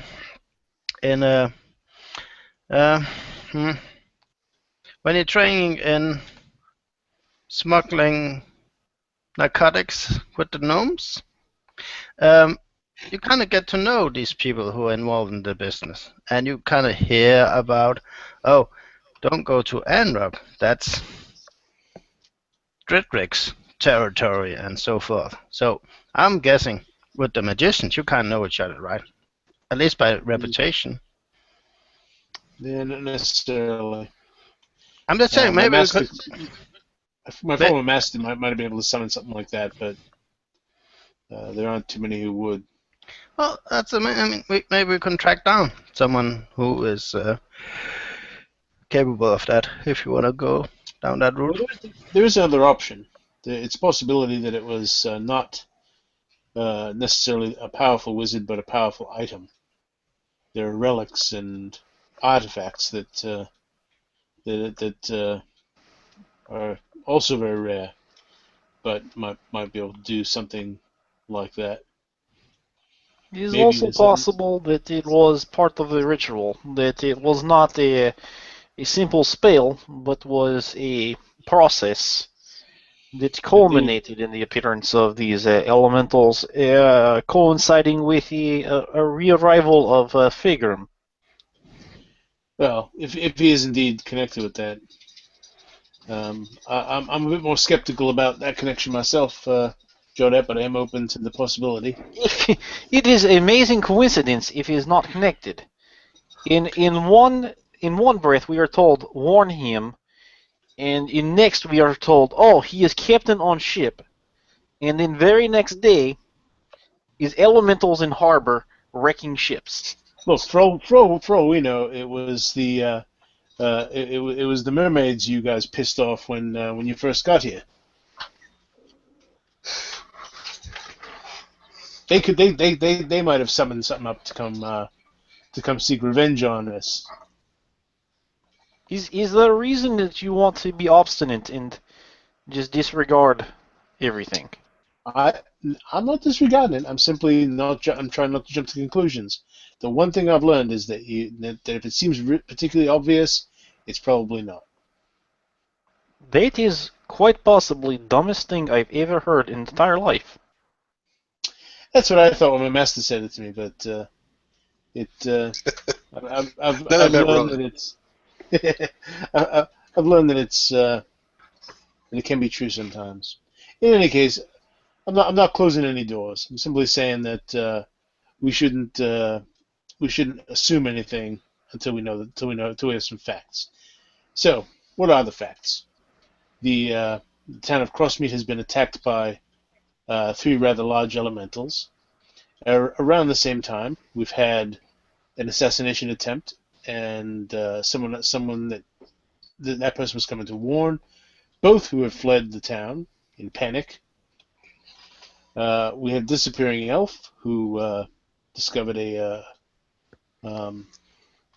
hidden school of magic that had a little elemental in it, and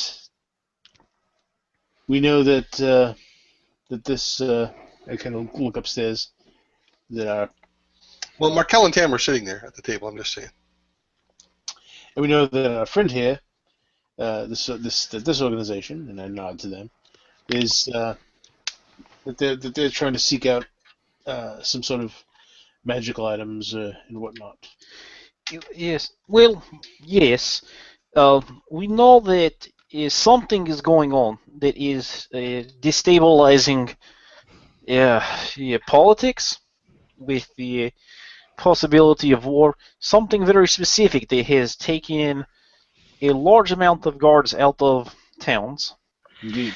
We know that this organization, and I kind of spread my hands to the table, is, well, there are, how do I put this politely? All we can be certain is that they work for someone who has a lot of money and has an obsession with an item or items. Whether this is good obsession or bad obsession, we do not know. We do not know because the intent behind the location of items cannot be said. Now, is this because of the items being recovered or because of the intent? And I'm sure if we were to ask our fellows at table, they would tell us that they do not know what the intent is. Whether they can tell us or won't tell us is different. But there is multiple parties that are after same item. This means it is not some magical jewelry box or some long-lost painted portrait of elven grandfather. is item of some power and definitely some importance. Otherwise, there would not be as many lives being lost over it. Indeed. So whatever item is not necessarily a good item, and is chanced that it is lost or hidden for a reason. Well, my experience is power is power. It depends on who uses it and why, is what makes it good or evil.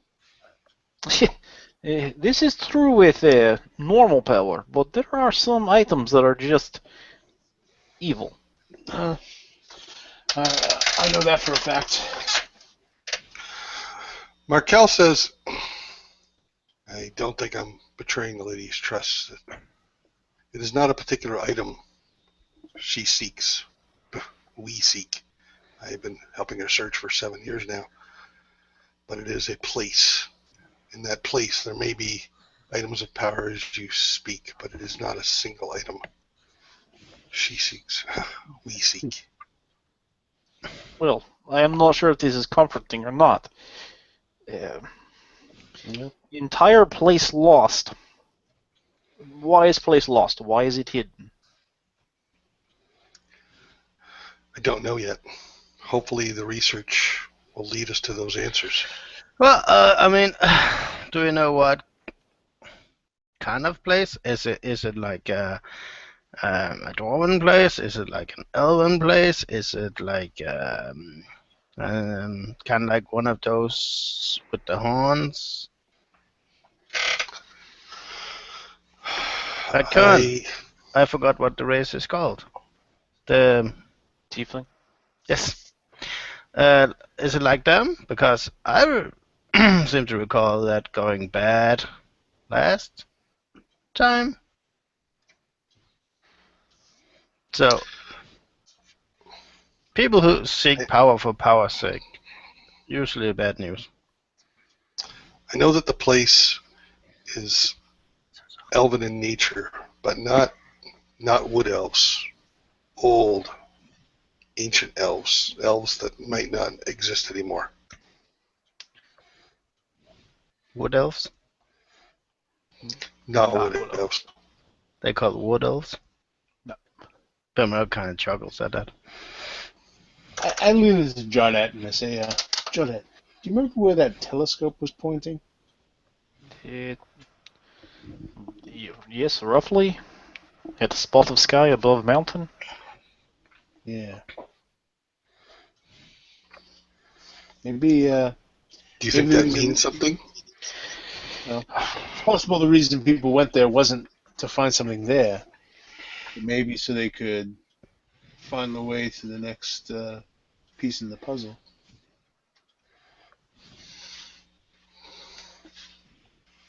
Quite possibly. I only got a few hours sleep this afternoon, as did Tam. We're going to take our leave of you tonight. Listen, again, I want to extend our gratitude and know that this group that you're a part of, we are associated with. Fair enough.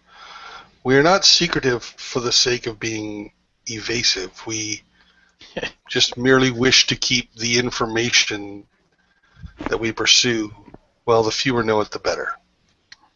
You and everybody else we meet. By the way, before you go, what is the name of the other group? Other group? Yeah, she mentioned there was another group seeking the... Again, I'm not at liberty to determine what details she wishes to divulge with you, but perhaps she might. You could speak to her again if you wish. Is Bill the servant there? Bait? Bade, yeah, he comes and goes in the room all the time. Hey, Bait, go up and ask the lady what the name is of the other group. He just smiles and continues to serve. Tam leans in. She says, I do not think it would do any harm them knowing our names. They know of us. They know of them. They're called the Sanatu. They are a mixed group. They certainly outnumber us greatly, but perhaps we have more specialized individuals. She grins and toasts a glass to you. She finishes it off. She says, I think I'll join Markel. Perhaps we'll speak on the morrow. 'Twas good seeing you. And, we'll speak to you again, and perhaps following weeks. Now we look forward to it. Yes, go get some sleep. Bade comes into the room. Perhaps you're about finished with your meals by now, and he puts a pouch on the table, and he says, "The lady wished me to make sure that you were compensated for all you've done, and please take this and expect more work in the future." And he just leaves you a pouch of coins on the tables, and he starts cleaning up the dishes and taking them off. I wipe up my hands and take the pouch. Okay. Yeah, so we'll kind of just clean up briefly and I guess head back home. All right. You get back home. It's a slight drizzle in the air. It's cold. You arrive back home. Nothing is amiss when you get back home. Okay. Inside the pouch, you find 40 sovereigns. Nice. Neat. I will give them 10 each. Okay. I will make a note for Thashif. Excellent. And so how about we call it right there? You guys are all relaxing back at home. And thank you for watching. Like, comment, subscribe.